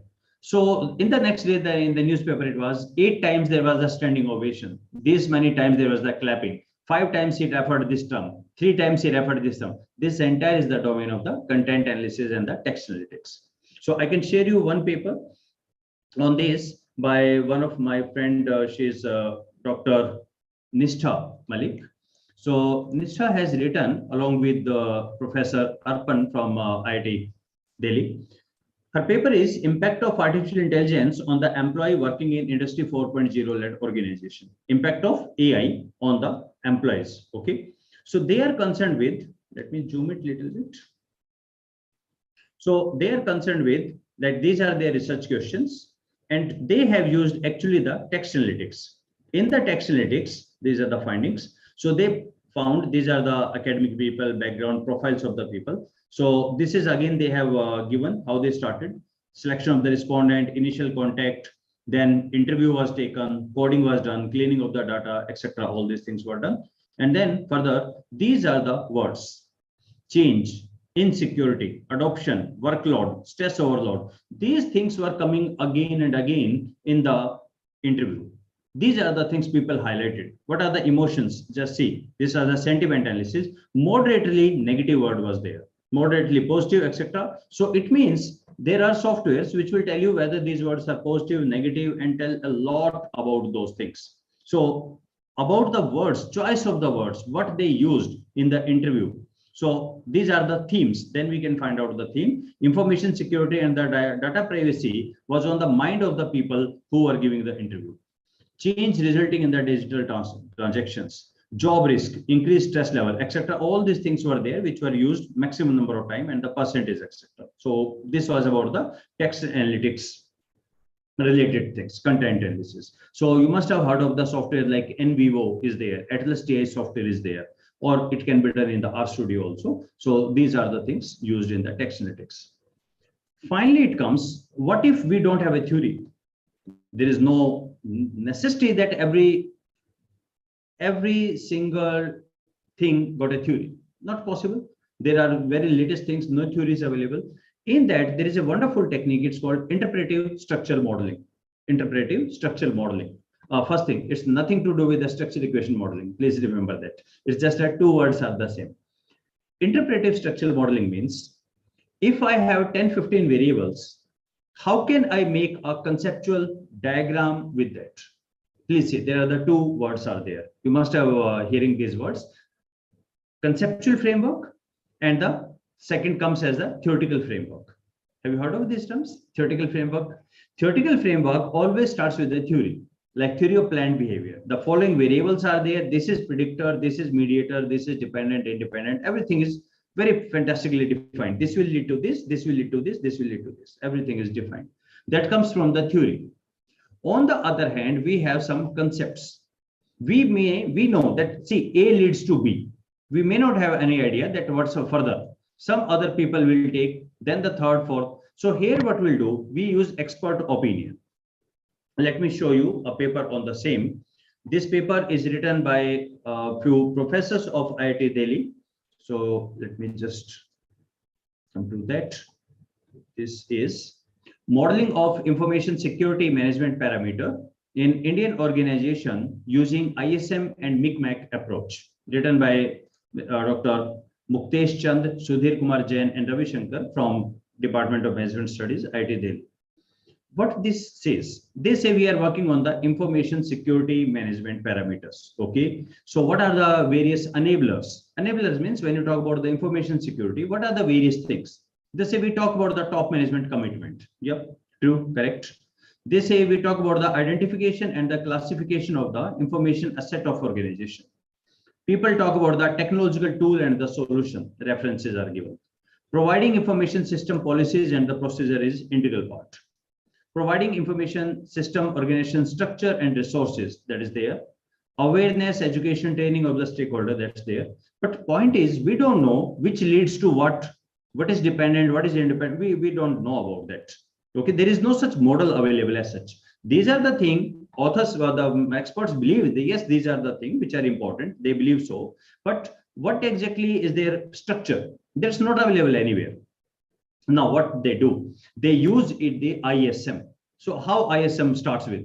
ISM starts with, there is something called here interpretive structure modeling. They have explained it in detail. And they say, basically, I will take you as the expert. I will ask, say, hey, there are two variables, A and the B. Now you tell me, answer, say V. If you say A leads to B, if A leads to B, you will answer V. If you believe, say, basically there are the 4 alphabets. So let me write this thing here. The 4 alphabets, you got a choice V, A, X, and the O. I give you two variables. If A, I hope if it's confusing, A and the BB, two variables are there. For example, this is leadership, this is the performance. Now, what do you think? Whether this lead to this? If you feel this, your answer will be V. If you say no, actually BB lead to this one, your answer will be A. This is just a nomenclature, okay? If you feel no, actually both influence each other, then your answer will be X. If you say there is no relation between them, your answer will be O. Look for it. Is there any fifth possibility? If I'll say two variables are there, only two things are there. Either I influence you, or you influence me, or we have no relation, or we both influence each other. Only 4 possibilities are there. The 4 possibilities are, number one, who is explaining it? The expert is explaining it. The expert will answer it. What are the choices? Expert will answer only in these 4. For every single relationship will be presented. Now, here it comes like this. One is the top management, and with the 12, this is just the inverted way. 12 means developing IS system. Now you tell whether top management will have an effect on the developing this system, ISS system, or developing ISC, information culture maybe, has an effect on the top management, or both influence each other, or no relation. The expert said this is V. V means top management has an effect on the developing culture. Okay, go for the next one. Take the top management and the incident management, BCR and the DR. Tell me who's dependent, who's independent. Author say this top management influences 11th. Okay, take the O. O means identification and the classification, and this developing. See, here is the 12. 12, please read it from here. This is just the inverted. This is 1, 2, 3, 4. This is 12, 11, etc. Last, why 1 is not given? Because 1 is related with 1 always. Are you related with yourself? Well, that's not required. So 1 with 1, 2 with 2, that's not required. So we go with this way. So meaning, what is meant by the O? And the authors have defined it. O means parameter, these are unrelated. So here the expert told that the identification and classification of the asset has nothing to do with the 12 number that is developing this. These are two separate things. Okay. After doing this, then there are a series of steps are there. You do this, you do this. Well, you should attend any lecture on ISM for that. There's a complete, this I have beautifully explained all the procedures, etc., how we do. And finally, what we'll get a structure of model like that. And on the basis of it, they made this structure. They say, ultimately, the main thing is information security culture that is developed by compliance to the legal and security. That comes when there's an incident management BCR. That happens after audit testing. And audit testing actually is influenced by this, and they make the complete structure. So you have 10, 12 variables. Well, certainly I'm not explaining ISM in 10 minutes. It requires a for complete session. Point here is what is ISM and where it is used. ISM means you don't have a structure. So what ultimately output of ISM will be there? It will give you a structure. Okay. Number two, in the structure, there are so many variables are there. How do we know which variable is dependent, independent, how they're influenced? For that, we will take, since there is no theory, we will take the expert opinion. You can also take the review of literature also, that is also okay. But generally we take the expert opinion. From the expert opinion, we will give every single pair. So number one, it's going to be a tedious job. Yes, it's going to be a very patient and the tedious job. Every single pair is given and 4 options are there. A lead to B, B lead to A, both influence each other and there is no relation. You answer and then they put it into the table. A series of computations are there and we get this structure. And we get one more, this sort of how much dependence is there. Like 9, 10, 11, 12 are largely dependent variable. 1, 4, 5, 6 are largely independent variable. Okay, so this is called as the micmac. This tabulation form is called as the micmac. So I'm just here sensitizing you that these are the 5 things after SLR. Just quickly recap. So now a complete paper is available with you of 20-30 pages. If you say I don't read the content, simply tell me the citation information. Bibliometric analytics is for you. If you say I don't need the entire paper, just tell me what the relationship between the 2 variables. Quantify what is the value of R, Carl Pearson coefficient of correlation, or T value, R square, beta value, ANOVA value, any quantitative value, is it available? Specifying the 2 relationship. If that is the case, you can go with the meta-analysis.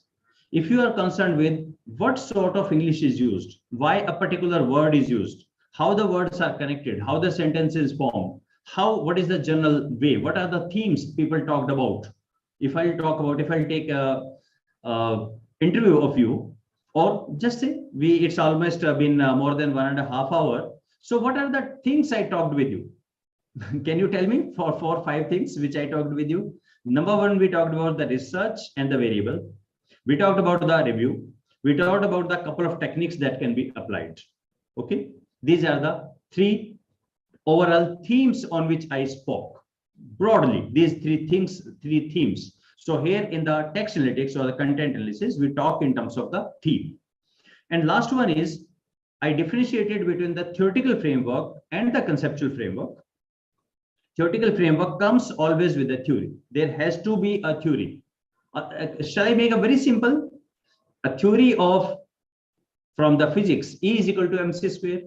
Now this is a theory, speed of the light, etc. we work. So there is a particular name given by Einstein. The formula is equal to mc square. How many variables involved? E, M, and C. 3 variables are involved. That becomes a theoretical framework.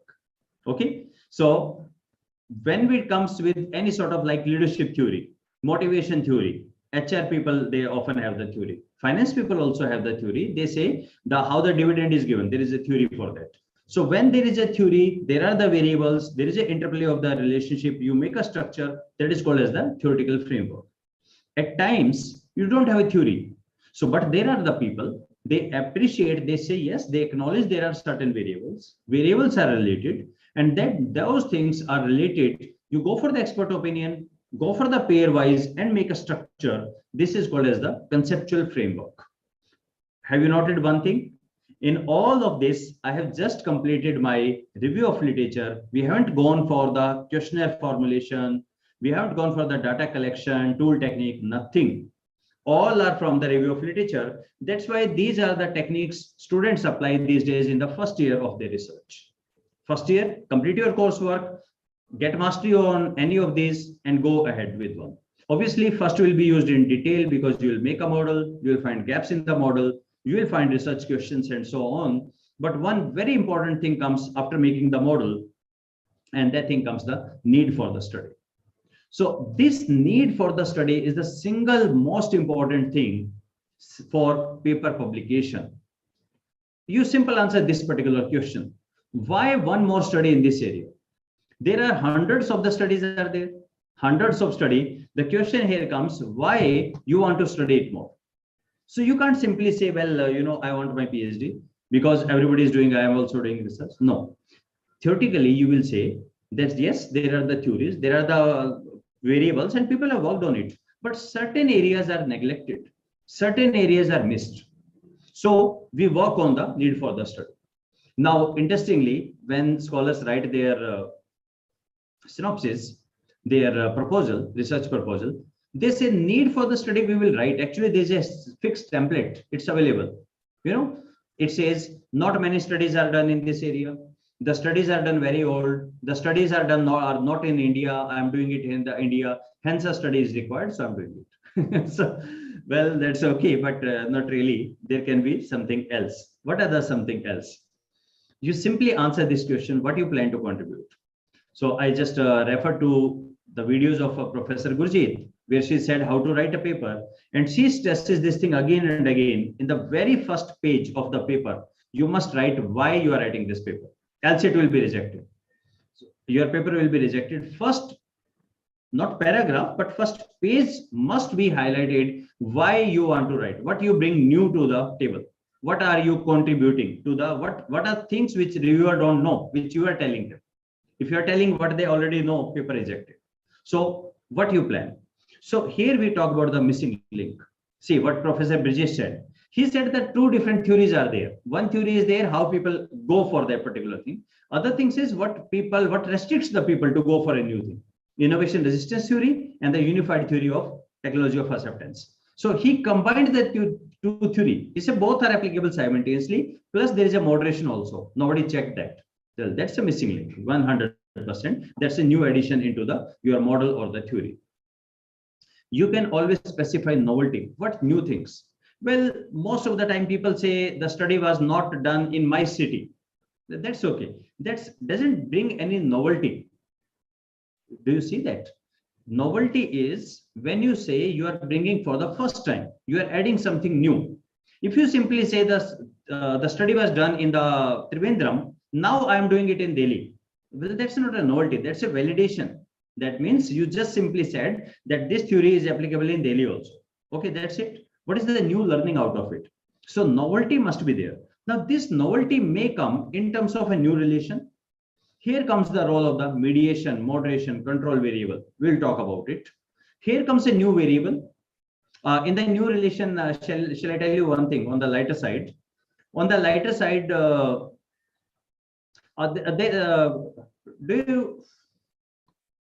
have you seen the movie Hum Aapke Hain Kaun? So in that movie, actually what happens? See, a couple is there.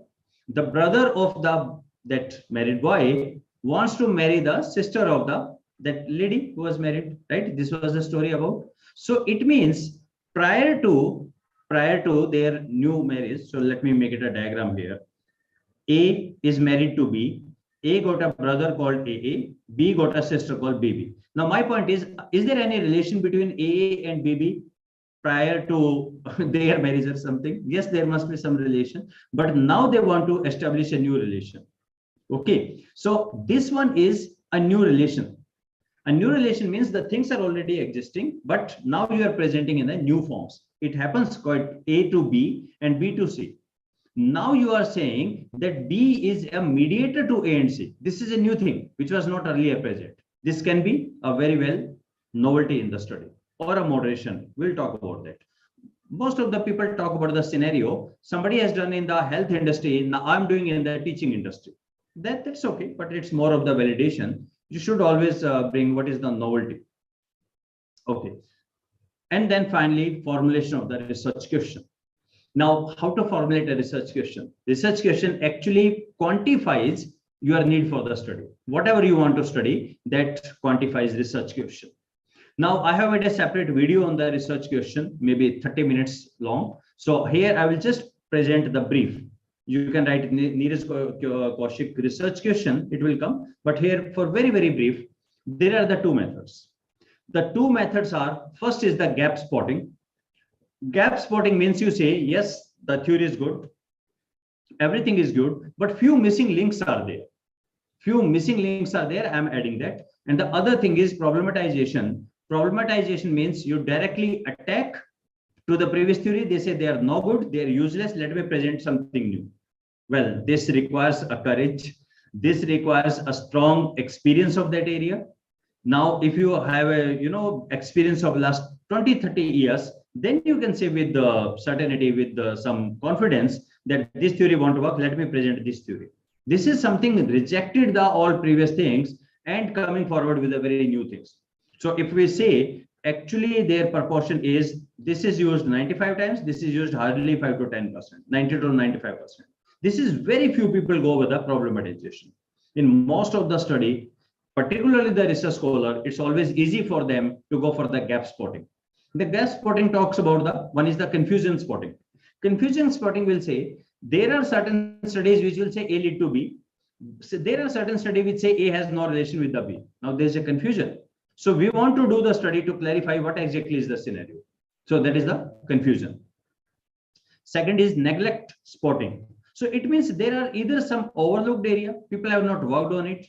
Like Professor Brijesh worked on one paper. He was use of the mobile, this apps or their health app. He said every study on the health app takes young kids, college going student, the professionals. Nobody worked on the retired people. And retired people are the who use maximum the health care requirements are there. So he wrote a paper about how these people are thinking because nobody worked on, nobody took their perspective. You see, it's a sort of a overlooked area. Perfect. Makes a very valid claim. Yes, this area was missing. He wanted their perspective also. Under-researched area, not many people worked in this area. Or lack of the empirical spot, not many studies are there. All are the neglect spotting. These I have taken from this paper of Sandberg. And in this paper, it has defined in much detail. In this video on research question, I have just given the link below it. It's available on ResearchGate or something. You can download it from there. Wonderful paper. You should go through. A third is the application spotting. Application spotting means this particular model works in the healthcare industry. Now let me check for the tech education. There is a model in the banking industry. Let me check in the airlines whether it works on that. Application video, the same you can work. Problematization means when you take the head-on, there is a critical confrontation. You say it doesn't work. I reject it. I strongly condemn it. And let me present my new things. Maybe a novel idea, maybe a breakthrough thing, maybe the quasi-problematization or the problematization. Very few people actually go for that. Why gap spotting is easy? Reason being, why maximum people go for the gap spotting? Number one, it's very easy. Number two, it is unconventional and safe. You're not offending the other people. Remember, there are the professors, there are the people who have spent their 30 years, 40 years in building a theory. Now, if you say academia is a crediting economy, I write paper, I give your reference, you give my reference, there is a network, people write, they're very happy. If you one day come and put their word upside down, people will not be happy, they will be offended. So a powerful tradition indicates knowledge accumulation. So that's why when you come with the rejecting the previous one, people get offended. Research institution actually encourage the gap spotting. We always ask, what is the missing link? What is the gap? We never ask our scholars, okay, you reject the theories and bring out with very less few people do that. Contemporary journals actually ask it, what is the gap? What is this? They ask for it. It often makes sense to adopt the gap spotting, and alternative to this is very, very difficult. That's why this Sandberg argues that majority of the people, they go for the gap spotting, but yes, problematization is also there. Further, he says, if you are going for a problematization, just look for this particular graph. This graph is given by Elvison and Sandberg. What they say, that if you say about the problematization, if the degree of interesting is low, not very interesting, and no assumption is challenged, that's obvious paper will be rejected.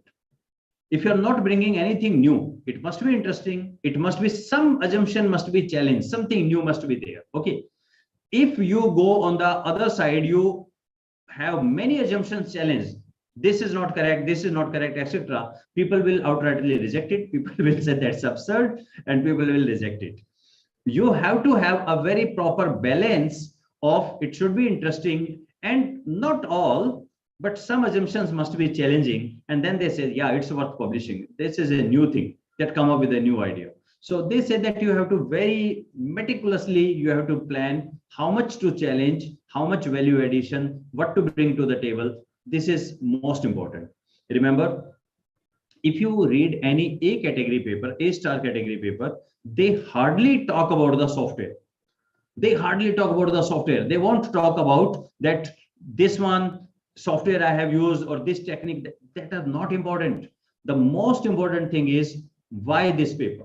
What is the new thing you are bringing? What are the things you people don't know? Now you are telling the things. That is the most important. Followed by second thing is how you have done that. Results are okay. Results will come. That are not most important. But unfortunately, a maximum workshop focus only on the softwares. Well, me also in that list, maximum of my video are on the software, but writing a paper, writing a thesis requires, or actually research requires a different approach. It's not dependent on the software. It's more of the thinking pattern. Well, I assume we are okay with that. We can go ahead. There are a couple of images I got. Professor Vijay shared with me. He says there are, see, some people define gaps in terms of like evidence gap. What is the contradictory evidence gap? It can be knowledge gap. It can be practical knowledge gap, methodology gap. Methodology gap means like you have used the survey method, I have used experimental method.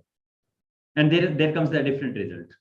It's something like when we ask our students, do you cheat in the examination? They will say, no, we don't cheat. We are very, poised sort of students. We never do any such mischievous thing. So without telling them, we put some sort of camera in the hall and now we check it out. So see, there are the two methods. First is the survey method. Second is the observation method. Yeah, we will talk about whether it is ethical or unethical. But the point is, if there are the two different methods, do we get the same result or not?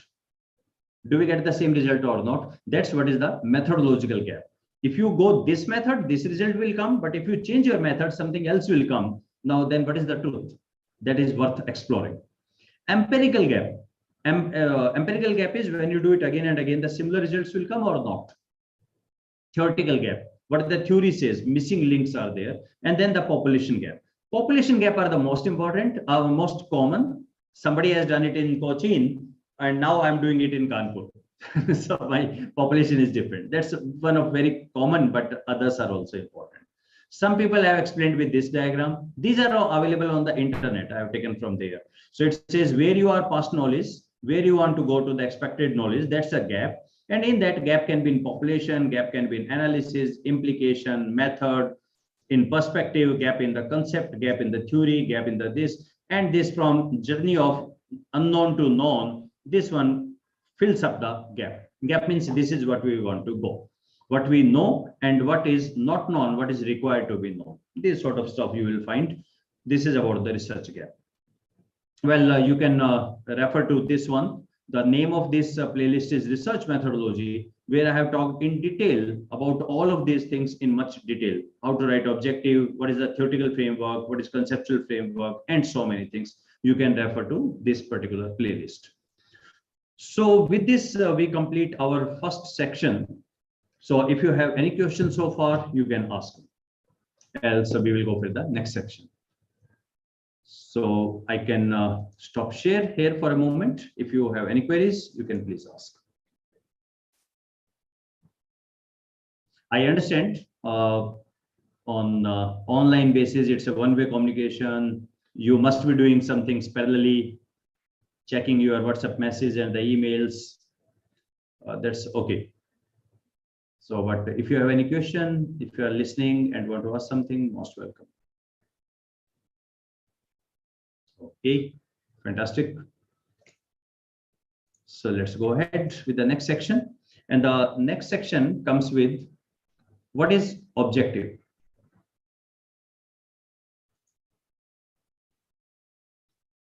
Okay. Mahesh ji asked how to find research gap in the tourism sector. Mahesh ji, I don't have a ready-made recipe for that. That in the tourism you do this way. Only thing is you please read the paper and the paper which of Sandberg I referred.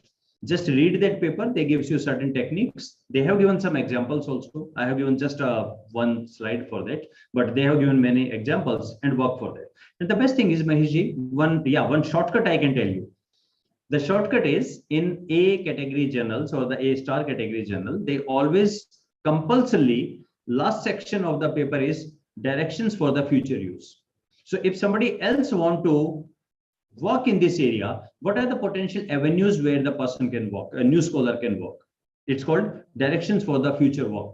Always read that, or always start from there, because that's somewhere in the literature it's been mentioned that not many people worked on it, sustainable tourism or etc. Always read the paper. The research rabbit can help you in that. So just like get the paper, always read the last section, research directions for the future work. And there you will find plenty of things. This is missing, this is missing. You can work on this, and you can start from there. That's a shortcut, but the good thing is you go with some model, some theory with that. Take the long route, that will be helpful. Remember, whatever your PhD topic is there, that's going to stay with you for the next 20, 30 years, just like your family members. Now, maybe you love it, maybe you don't love it, but my humble submission will be start loving it, start working on it, get comfortable with your topic, it will stay with you. Now let's talk about the variable. The next section is about the objective. Here we will talk about something very different. We'll talk about the English primarily. We'll go with very, very fundamental, very basics, how to approach objective, because statistics will come later. Or in a way you can say, I will tell you how statistics works. Before that, let's have a look at the objectives. Statistical objective can be divided only in the two parts. Only in the two. You can write your 20, 30, 40 objectives, but statistically they can be divided only in the two heads. First is you measure a variable. Second, find out the relationship between two or more variables. That's it. Every single objective will fall in any of the two categories. Actually, it comes from the statistics. There's a univariate, bivariate, and a multivariate analysis. Either you are interested in finding what is the level. Like, are you bored now? As of now, it's been almost 2 hours. Are you bored? I want to know, are you bored? Yes or no? If yes, how much is that level? This is univariate. There is only one variable I am asking. Are you bored? Your boredom level. So that is only one. Now, if I want to check whether the girls are bored or boys are more bored, pay attention. Are the girls more attentive or the boys more attentive? Now check it out. Two variables are there, your gender and your awareness level, or the current level of your paying attention. This way, either there will be you measure one variable or you find relation between two or more variables. Statistically, objectives can be divided only into the two heads. You can write as many things, it doesn't matter, but only the two things are there. Okay, let's go ahead with that. If you look at family tree, see, this is Sue, and now Sue is related with everyone, right? So one is Sue and her relation with all other family members. So in human life, we name them mom, dad, brother, sister, uncle, aunt, grandparents, and so on. In statistics, what are these terms called? These terms are called as correlation, regression, t-test, ANOVA, chi-square test. These are the all different relation. Actually, one of my favorite author, and if it says everything is correlation, regression, everything is correlation, rest all are offshoot of that. So t-test is the same. ANOVA is almost the same as correlation. Chi-square test is also the one way of the correlation. So he says relationship between the two variables, that's the most important, how you measure it. And every statistics comes to that. Now, before I go ahead with the working on the objective, let's quickly go through the role of the variable. Role of the variable. A variable can be a dependent variable or the independent variable. That's the most important. You know, in every Bollywood movie, there's a hero, there is a heroine. These are our dependent and independent variable. You have to think which depends on what. Like Maheshji asked, sustainable tourism. So if I ask anything like the number of people coming to India, it depends on what? Does it depend on the political environment? Does it depend on our police or the overall legal and political, cultural environment is there? Does it depend on that? Does it depend on how India portray itself, herself to outside world? Does it depend on that? It means we always think of this is dependent, this is independent. Dependent variable is also called in number of areas. It's called as the outcome, and independent variable is also called as the predictor. Particularly in the medical field and in social sciences, people feel more comfortable calling as the predictor and the outcome. That's okay. If you are okay with it, use this technology, this technique. Now there comes something else. Let me tell you a story from 300 BC. 300 BC, okay? People were living in Greek, people were living all around. They found one interesting thing. They found the people who are living with near to water, they often get the disease, they often get the fever, etc. And people who live far away, they are not affected by those sort of the fever, etc. They couldn't understand. Certainly water is not causing the fever, because water every day we are drinking. So they said, what is happening? So some learned people said, you know, from the water, there comes some sort of the bad air. There comes some bad air, and that bad air is causing the fever. So what was their initial thing? They said that the water doesn't cause the fever. Water causes bad air. By the way, bad in Latin, one of the word for bad is mal. So they said mal air. This is the same mal air which today we call as malaria. So mal air, water causes mal air, and mal causes called the fever. Because these people live far away, the air does not reach to them, so no fever. Well, quite good. Only thing is, it is not the mal air or this. This is actually the thing is mosquito. A stagnant water generates mosquito. Mosquito causes fever. Have you seen one important thing? They could identify the water is not causing the fever. Water is not causing the fever. Water is causing something, and that something is causing the fever. They could think of it. 300 BC. What is that? That is called as the mediation analysis, or the mediator. A doesn't lead to C.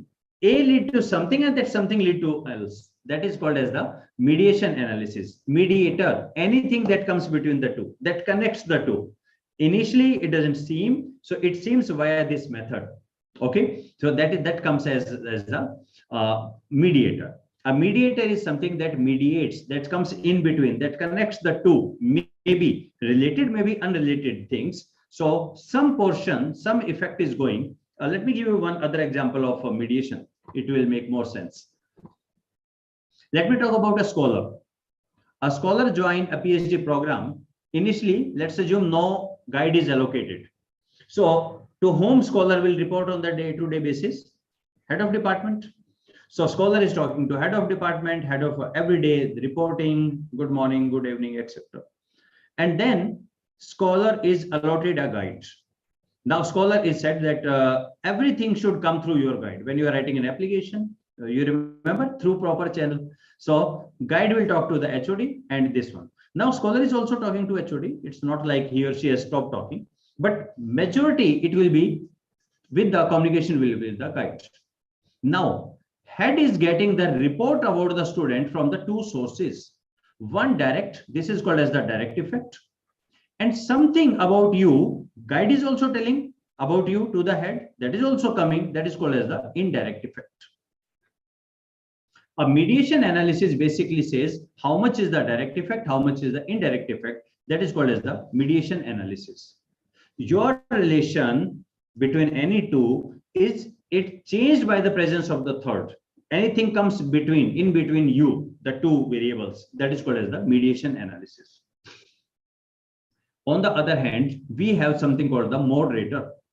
Moderator is often compared with the chemistry word catalyst.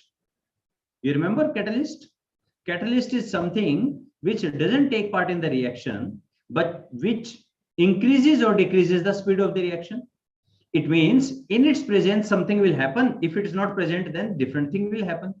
It means the relation of X and Y, this relation will be affected by the presence of something else. By the presence of something else. So it means in chemistry, etc., we say these two things, when put into the sunlight, they react. When sunlight is not there, they don't react, or this happens. Like, let me give an example. My example is leader has an effect on the performance. We believe so. Leader has an effect on the performance.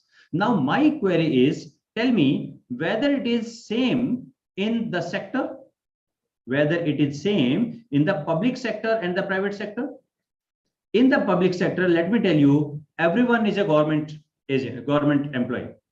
Even our peon, our sweeper, everybody is a government employee. You can't fire them.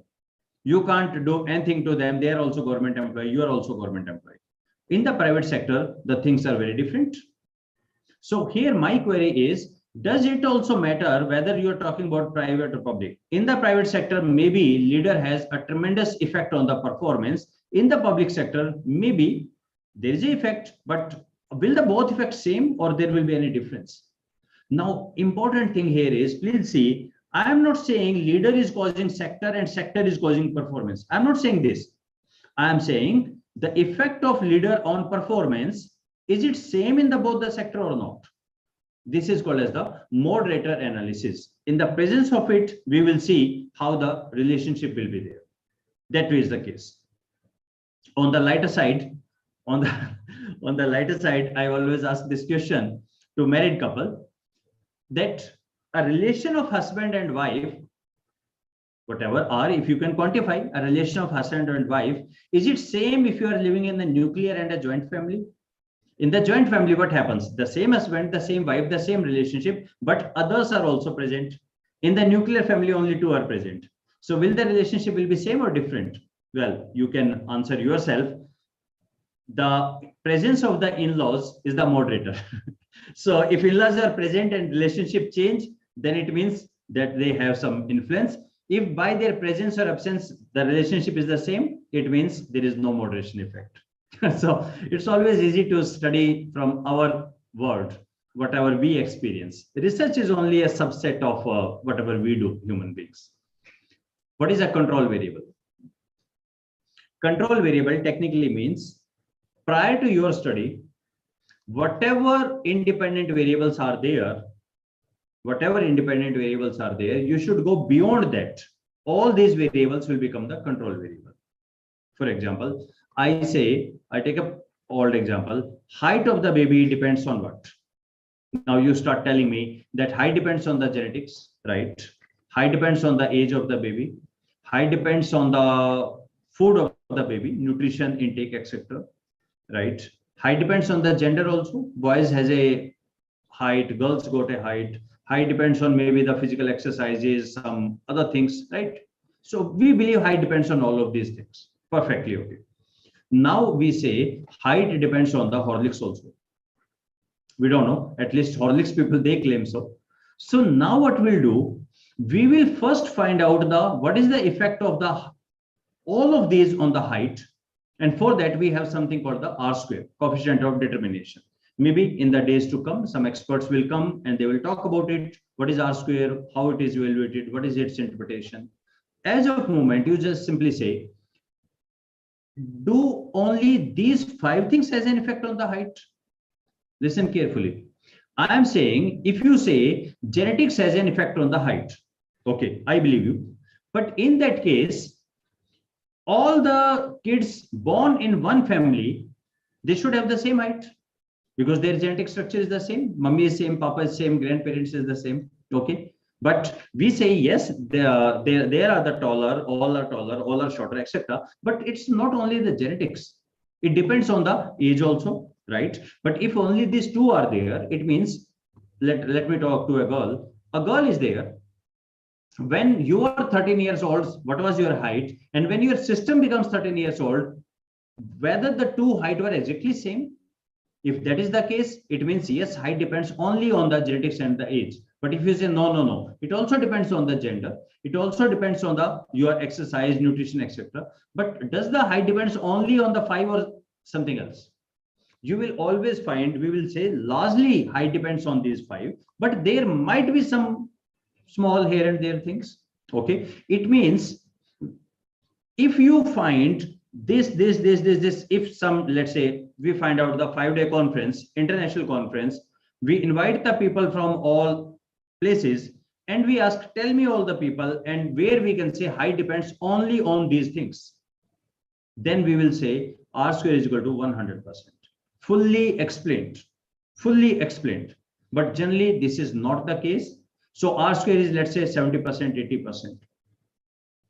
Now we will say, okay, now comes the Horlicks. We will say Horlicks, if all these are taken, it will be 70%. Now tell me, by adding Horlicks, how much this 70 will improve?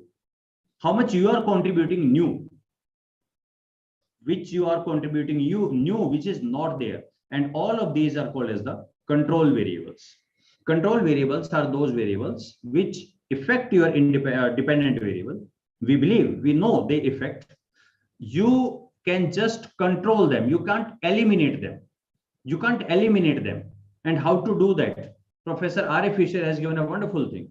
See, just try to let me think loud and tell me, is it stupid or does it make sense?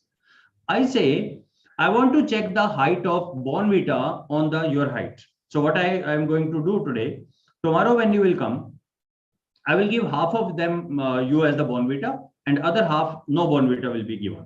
Maybe 5 doses of Bonvita will be given, and we'll see whether the height will increase. But somebody told me that gender has an important influence on the height. So tomorrow you do one thing, nobody will bring his or her gender in the class. Put your gender at home and then come. Then I will experiment with this. Does this make sense? Can you remove gender from yourself? No. Can you remove your genetics? No. Can you remove your age from you? No. So what can be done? R.A. Fisher said you cannot remove. This is stupid. So what you can do, if you feel gender is a variable, let's do a study only on the girls. When you do study only on the girls, the variation between boys and girls are taken away. Okay, only in the girls. What about the genetics? Okay, let's do the study only in the girls of one family. All are girls, all are in the one family, right? So what is happening? There is no difference of the gender. There is no difference of the genetics also. Some people say, no, there are still differences. Okay, let's take twins. Now, when you take the same sex twin, what happens? Age is the same. I hope that 2 minutes, 5 minutes won't make much difference. Same sex twins, their sex is same, their genetic material is the same, their age is the same. Now out of the two, to one you give the Horlicks, other you don't give the Horlicks. What I am doing? I am doing decision making. This decision making is called as the research design. So here, making all these arrangements, controlling certain aspects, what I controlled for gender, I controlled for age. Understand the word control. I controlled for gender because gender is the same. I controlled for age. I controlled for the third one? Gender, age. I will give to one, maybe nutrition is given the same. Then one is given Horlicks, other is not given the Horlicks. This is the concept of the control variable. Let me repeat. Control variable are those variables which influence your dependent variable, which we cannot eliminate, we just control them. Okay, so we control and then we introduce a new variable. This is called as the control variable. Then there is something called the marker variable. I leave it because this is a whole very, very long concept. Marker variable is related with one concept that is called as the common method biasness. Common method biasness, that's a very serious problem, particularly in the survey method. Just let me give you an idea about that. Let's talk about Priyanka. I want to know the weight of the Priyanka. Okay, I will say, Priyanka, please come here. I got a weighing machine. Stand on it. This is your weight. Now, let's assume Priyanka is in very terrible mood. She is very upset. What do you think? Her weight will change? Her weight will go down or weight will be increased by a kg or something? I don't think so. If she is in good mood or in the bad mood, her weight will be her weight. There will not be any differences. There is no effect of any external thing. I'm measuring the weight. She is the same. I'm just asking to Priyanka, how satisfied are with your college? Now, does it make sense if she is in terrible mood? Her answer will be totally different. If she is happy, her answer will be different. If I'll ask in the morning, answer might be different. If I'll ask in the night, the answer might be different. If she got a very bad day with the supervisor, with the boss, answer can be different. Good, can be different. It means what is happening in the survey. Along with that actual result, can you sense some contamination is also there? Can you sense that? What about the mood of the person? What about where I met you? I met you in the parking. I said, please fill my questionnaire. Will the authentic result will come, or shall I ask you at maybe some other place and the time? Was there somebody with you or without anybody's presence? It means how we frame the question, what are the locality, your mood, something related to you, related to me, etc. They will contaminate our result in the survey method. They will, first you should know that there will be contamination. Then we'll talk about the, yes, there are the methods how to sort out with it. And one of the solution is the marker variable. I have a complete playlist on the marker variable. Maybe some 25-30 videos are there. You can watch. It's a very old concept, maybe 50 years old concept. Now people started paying attention to that. There are the people who are talking from the last 50 years. Survey method is not very authentic. There are n number of problems are there. When problems are there, solutions are also there. But first, admit, acknowledge, yes, problems are there. Then we'll start thinking of the solution. And one of the solution is the marker variable. We'll talk about it some other time. Okay, let's talk of the writing the objective now. And to be more precise, we will talk about the English versus statistics. I assume this will be my last section because we are left out with 24 minutes. Before that, if you want to ask any question, you may please ask. If any doubt, anything you want to ask, is it getting too much? But I understand if you have enrolled for this particular program, I hope you knew that this stuff will go on. One person will come and speak and speak and speak. Any questions? Okay. Now, Priyanka, I really doubt whether people have started their Netflix or hotspot series. Okay, not a problem. Let's talk about the English versus statistics. See, in English, you've been trained from a long time. You've been trained that there is a noun, there's a pronoun, there's an adjective, adverb, active voice, passive voice. There's a complete grammar part, and you've been taught for years.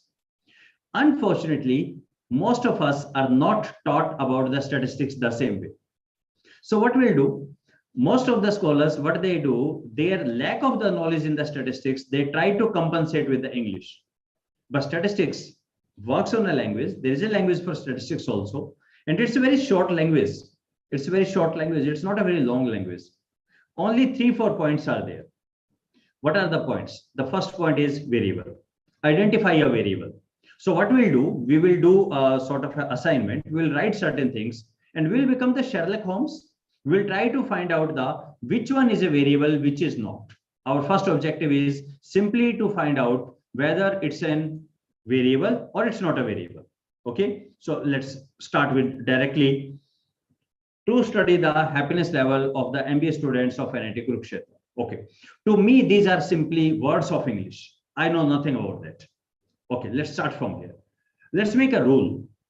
A rule is I will go with word by word and I will ask myself, for the different persons, will this thing will be different or it will be same? My simple point is, if this particular concept, if this particular thing is different for the different people, I will call it as a variable. If it is same, I will call it as a constant. Constant or context. So 2 words I am writing here, a variable or constant. Constant, same for everything. Let me give an example. If I'll go into a girls only college, I say, I meet first girl, I say, ma'am, what is your gender? Second girl, ma'am, what is your gender? Third girl, ma'am, what about you? What about you? What is your gender? Now it's a stupid thing, because if it's a girls only college, then gender is a constant there because everybody is a girl. In co-ed, it makes sense. Somebody can be boy or girl, it makes sense. But otherwise, in one single sex college, it's a constant. Okay, so thing is, if a concept is different for the different people, it's called a variable. Otherwise, it's called as a constant. A constant, I will also call it as context. Okay, let's go ahead. First, let's start the Google way. Now, what is this Google way? Google way says Google works only on the keywords, not on the words. Without asking you, the first thing Google will say, remove the articles. What are the articles? N, the, 3 articles. And remove the prepositions. What are these prepositions? To, the, of, the, of. Remove them. Okay, the first thing is study.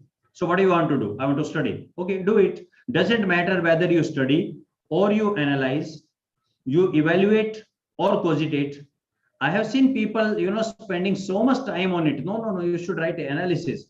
Well, dear, statistics doesn't give any attention to this. The first thing statistics is asking in the language of this, the first part is, which is a variable? Just tell me that.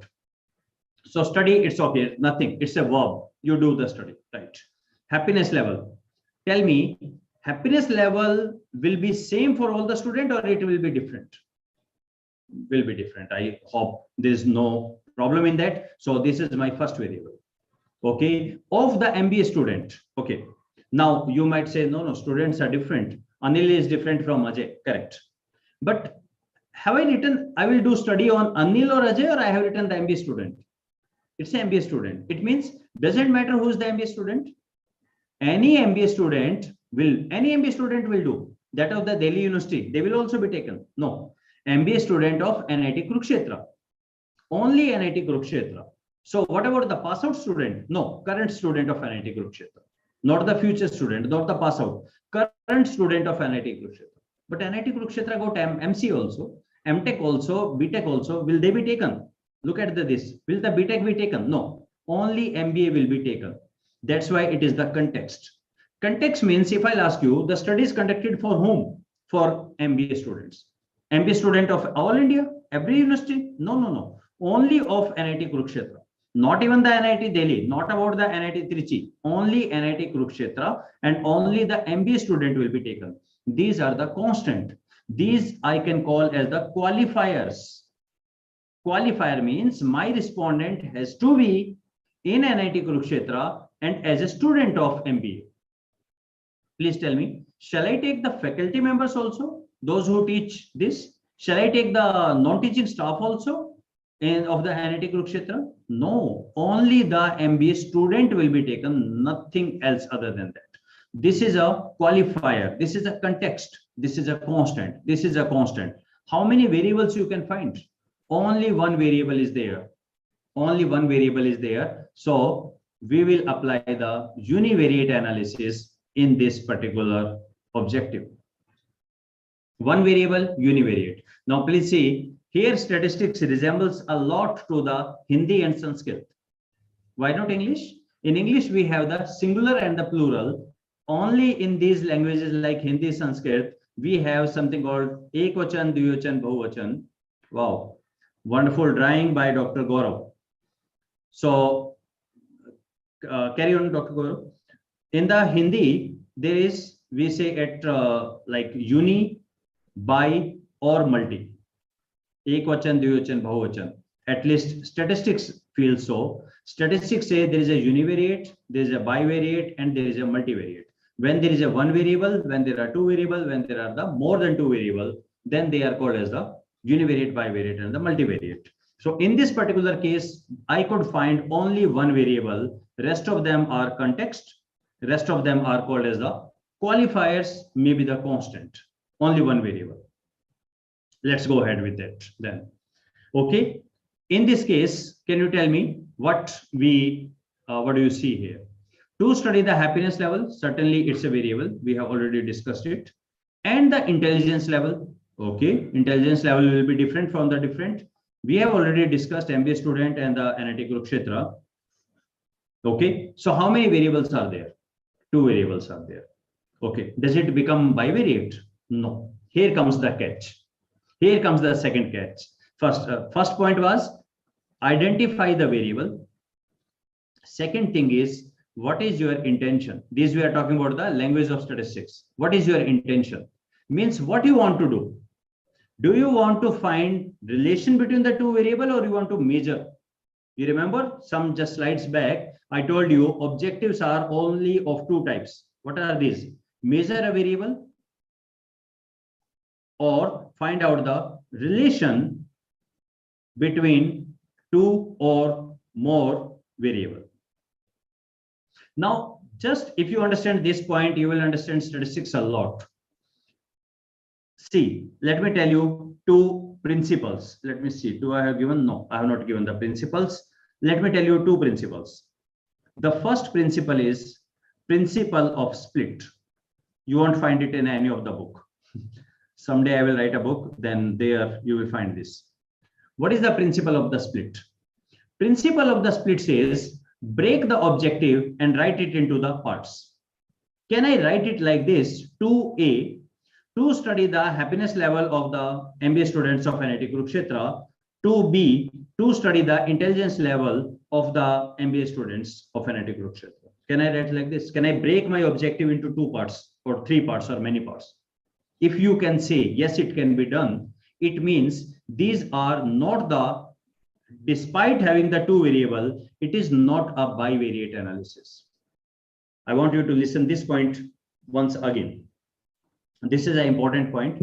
I understand it's a 7:45. You had a long day, must be tired. I'm going on speaking from last almost 3 hours, but please concentrate if you can. My submission is, in the statistics, it's not like just 2 becomes a bivariate. Let me give an example. Let's assume we are having this offline class and we take a break. We come out. I say, okay, let's have a break. We come out. Outside my class, I see a boy and a girl, a lady and a man. Okay. I told you, see, they are the husband and the wife. Tell me, am I correct?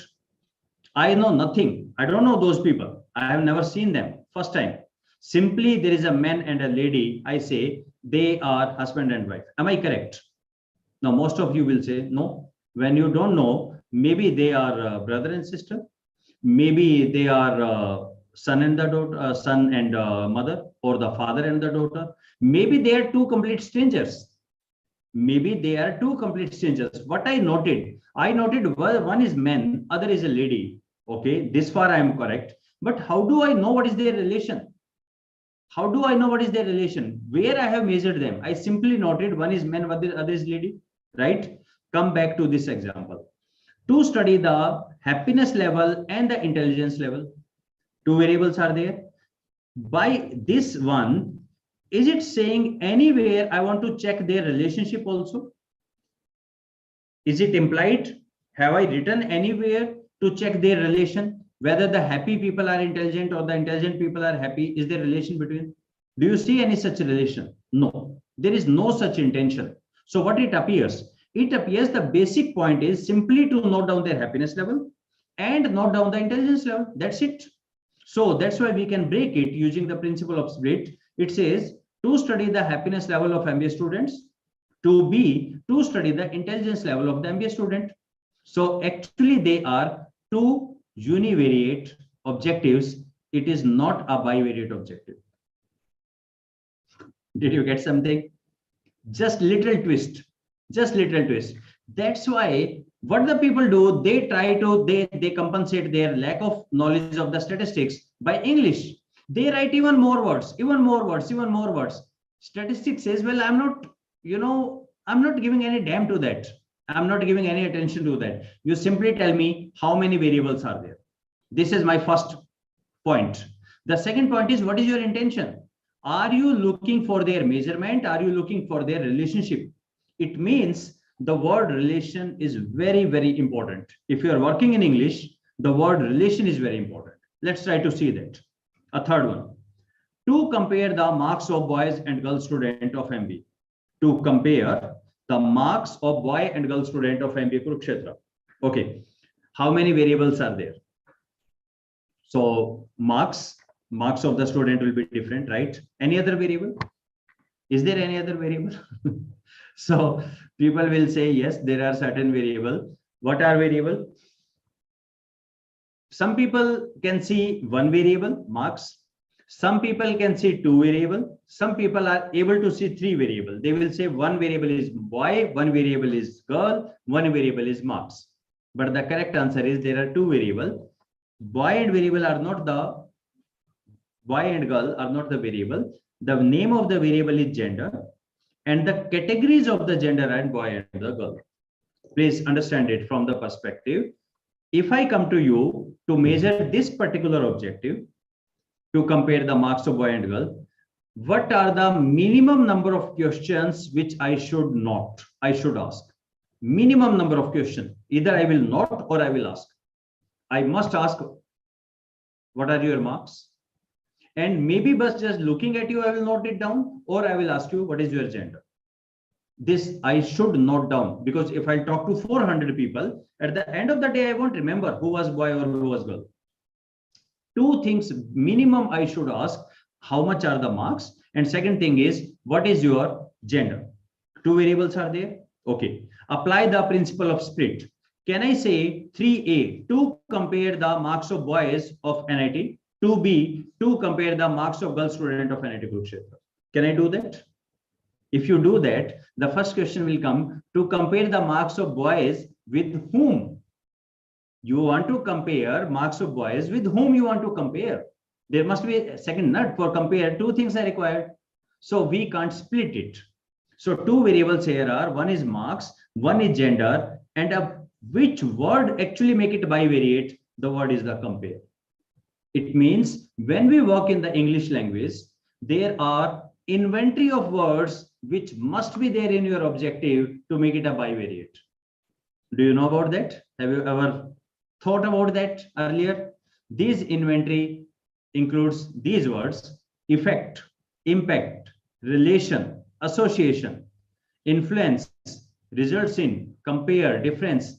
All of these words, mandatory means 2 are required, and their relation is also required.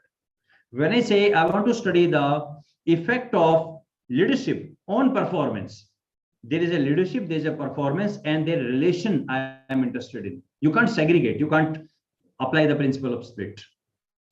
To study the impact of tuition on the performance of the student. Maybe before the tuition, after the tuition, I will do that. But these are the words. This must be there in your objective so that it becomes the bivariate objective. Simply 2 will not make the bivariate. Just remember this golden rule. Simply 2 variables will not take. Just check it out. To compare the happiness level and the intelligence level of boy and girl student of MBA NIT Kurukshetra. Okay, first question: how many variables are there? Remove the articles, preposition. Okay. How many? Okay, number 1 word compare is there. Compare word is a reserve word. So compare word indicates that minimum bivariate has to be there. Okay. Happiness level is 1 variable. Intelligence level is 1 variable. And gender is 1 variable. 3 things minimum we should not. Happiness level, intelligence level, this. What about the MBA NIT Kurukshetra? This is my context. This is my qualifier. These are the essentials for a respondent. A respondent must be a student of MBA in NIT, that of Kurukshetra. These are the essential qualifiers. 3 variables are there. Apply the principle of split. Can I apply the principle of split? To compare the happiness level, of the boy and girl. For B, to compare the intelligence level of the boy and girl student. Yes, I can do that. Just check. Can I do to compare the happiness level of boy and girl? To compare the intelligence level of the boy and girl. Okay, I want to innovate. Can't I do this? To compare the happiness and intelligence of boys. Does this make sense to you? Can happiness be compared with intelligence? Can it be compared? No, they cannot be compared. So it doesn't make sense for the boys compare this for the girls. No, but it makes sense. Compare the happiness level of boy and girl. That makes sense. Intelligence of boy and girl. 3 variables are there, but we have the 2 bivariate analysis. We have the 2 bivariate analysis here. Then the second question will come whether we'll apply t-test, ANOVA, etc. We will come to that. But the very first thing is understand what you are writing. That's very, very important. And again, have you noted the most important thing here is the variable? It's all about the variable. Entire thing is about the variable, entire statistics, everything is about the variable. So if you know about the variables, how to write, the similar thing will go further. I will ask two more questions, how you have measured. And finally, now because of the time, let me just go through that. You can go through this, some things I've written. I have explained all of this, why R and T and ANOVA are the one and the same thing. In the playlist is bivariate analysis. There I have explained why in certain circumstances we apply R, some assumptions are not met, it becomes T, it becomes ANOVA, it becomes crosstab. I have explained in these two videos, bivariate analysis. Further, there are a couple of things about how to measure. I think the other resource persons will talk about that. And in the end, I always discuss about this table of analysis. This is for the univariate, when to apply mean, median, and the mode. And the second thing is when to apply the simple regression, parametric, non-parametric test, etc., etc. This I have explained in. Just let me show you. I have shown you a couple of videos around the Corona time. I have taken this some online workshops. The name of this playlist is Research Methodology 1, Level 2, Level 3. There I have explained all this process, how to reach to a particular statistics, from writing the objective, measurement, and going further, how to decide whether in my case t-test will be applicable or ANOVA will be applicable. All these I have explained in these 3 videos. Well, that's just for now, but I hope in the days to come, some wonderful resource person will come and they will explain all these things in much detail. Because of the limited time, I could just go for this much. If you have any question, we still have 4 minutes. So you can please ask. Okay, there's a question from Parmanand Reddy ji. I'm doing research on relationship between school choices, sociometric background of the family to explain the relationship using the survey method, which tool I should use. Okay, Parmanand ji, I can give it answer, but instead of, more than the answer, it is important how to reach to that.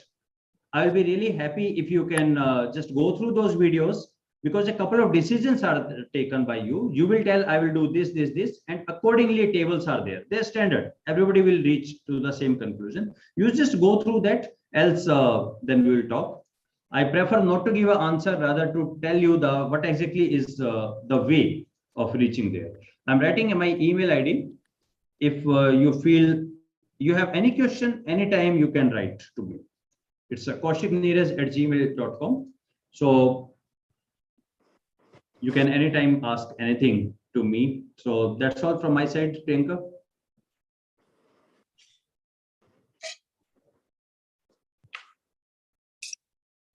We are really grateful to you, Professor Neeraj Kaushik.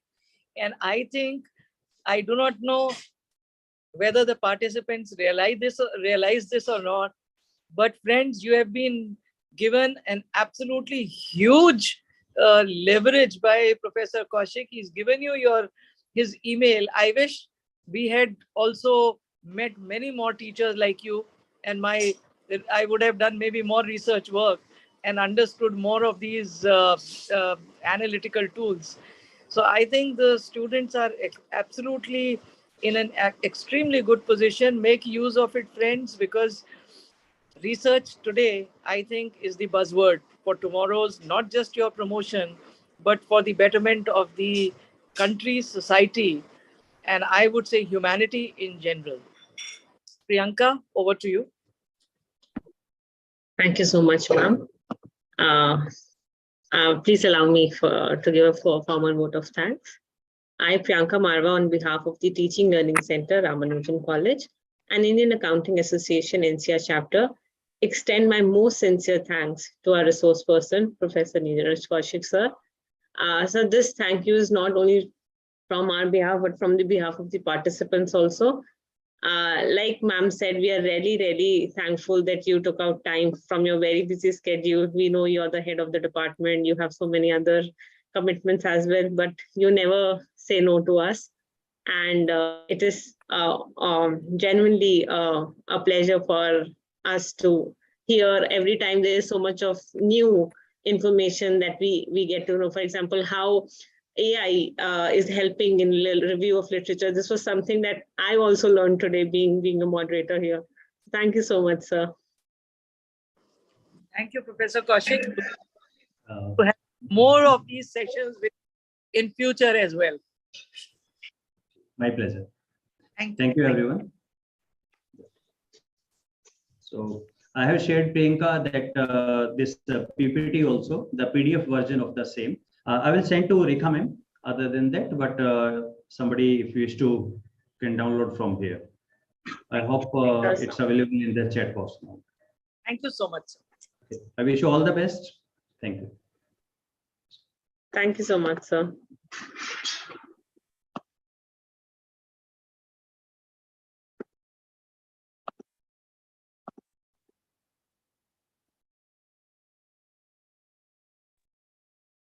Excuse me, Priyanka. I'm Dr. Nishi from Bhimrao Ambedkar College. I'm not able to enroll myself on the portal, and I cannot see all these videos and all that. I registered at the time of registration. I made the payment through there, and I log in. I have my password, but it is not showing that on the portal when I use that login and then going to. Ma'am, maybe you can try. Ma'am, maybe you can try to reset the password, or just try to do it on an incognito window where there is no cookies, no cache memories there. Try to do it. Sometimes there is a trouble because of a lot of cache memory in your system. I'm sure you'll be able to do it, ma'am. Okay, I will try, and then thank you so much. Okay, ma'am. I really appreciate the resource person was wonderful. Can we have his more session? He's so nice. Definitely, ma'am, we will try. Okay, thank you. Yes, we will ask that the PDF should be shared on the MOOCs portal itself so that you can all view today's presentation.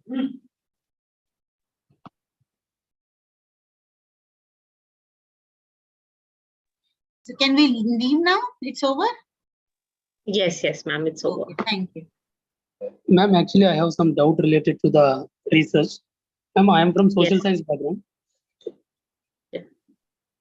But yesterday's session and today's session, it was more likely related to the commerce and management background. I wanted to learn about the R, this kind of whatever you mentioned in the syllabus. So we will have, so basically, because this is basic research methodology course, we start from little basics, because if we directly move on to R coding, there are a lot of people who will not be able to understand. We in the coming days, we do have sessions on R. Okay, ma'am. Thank you.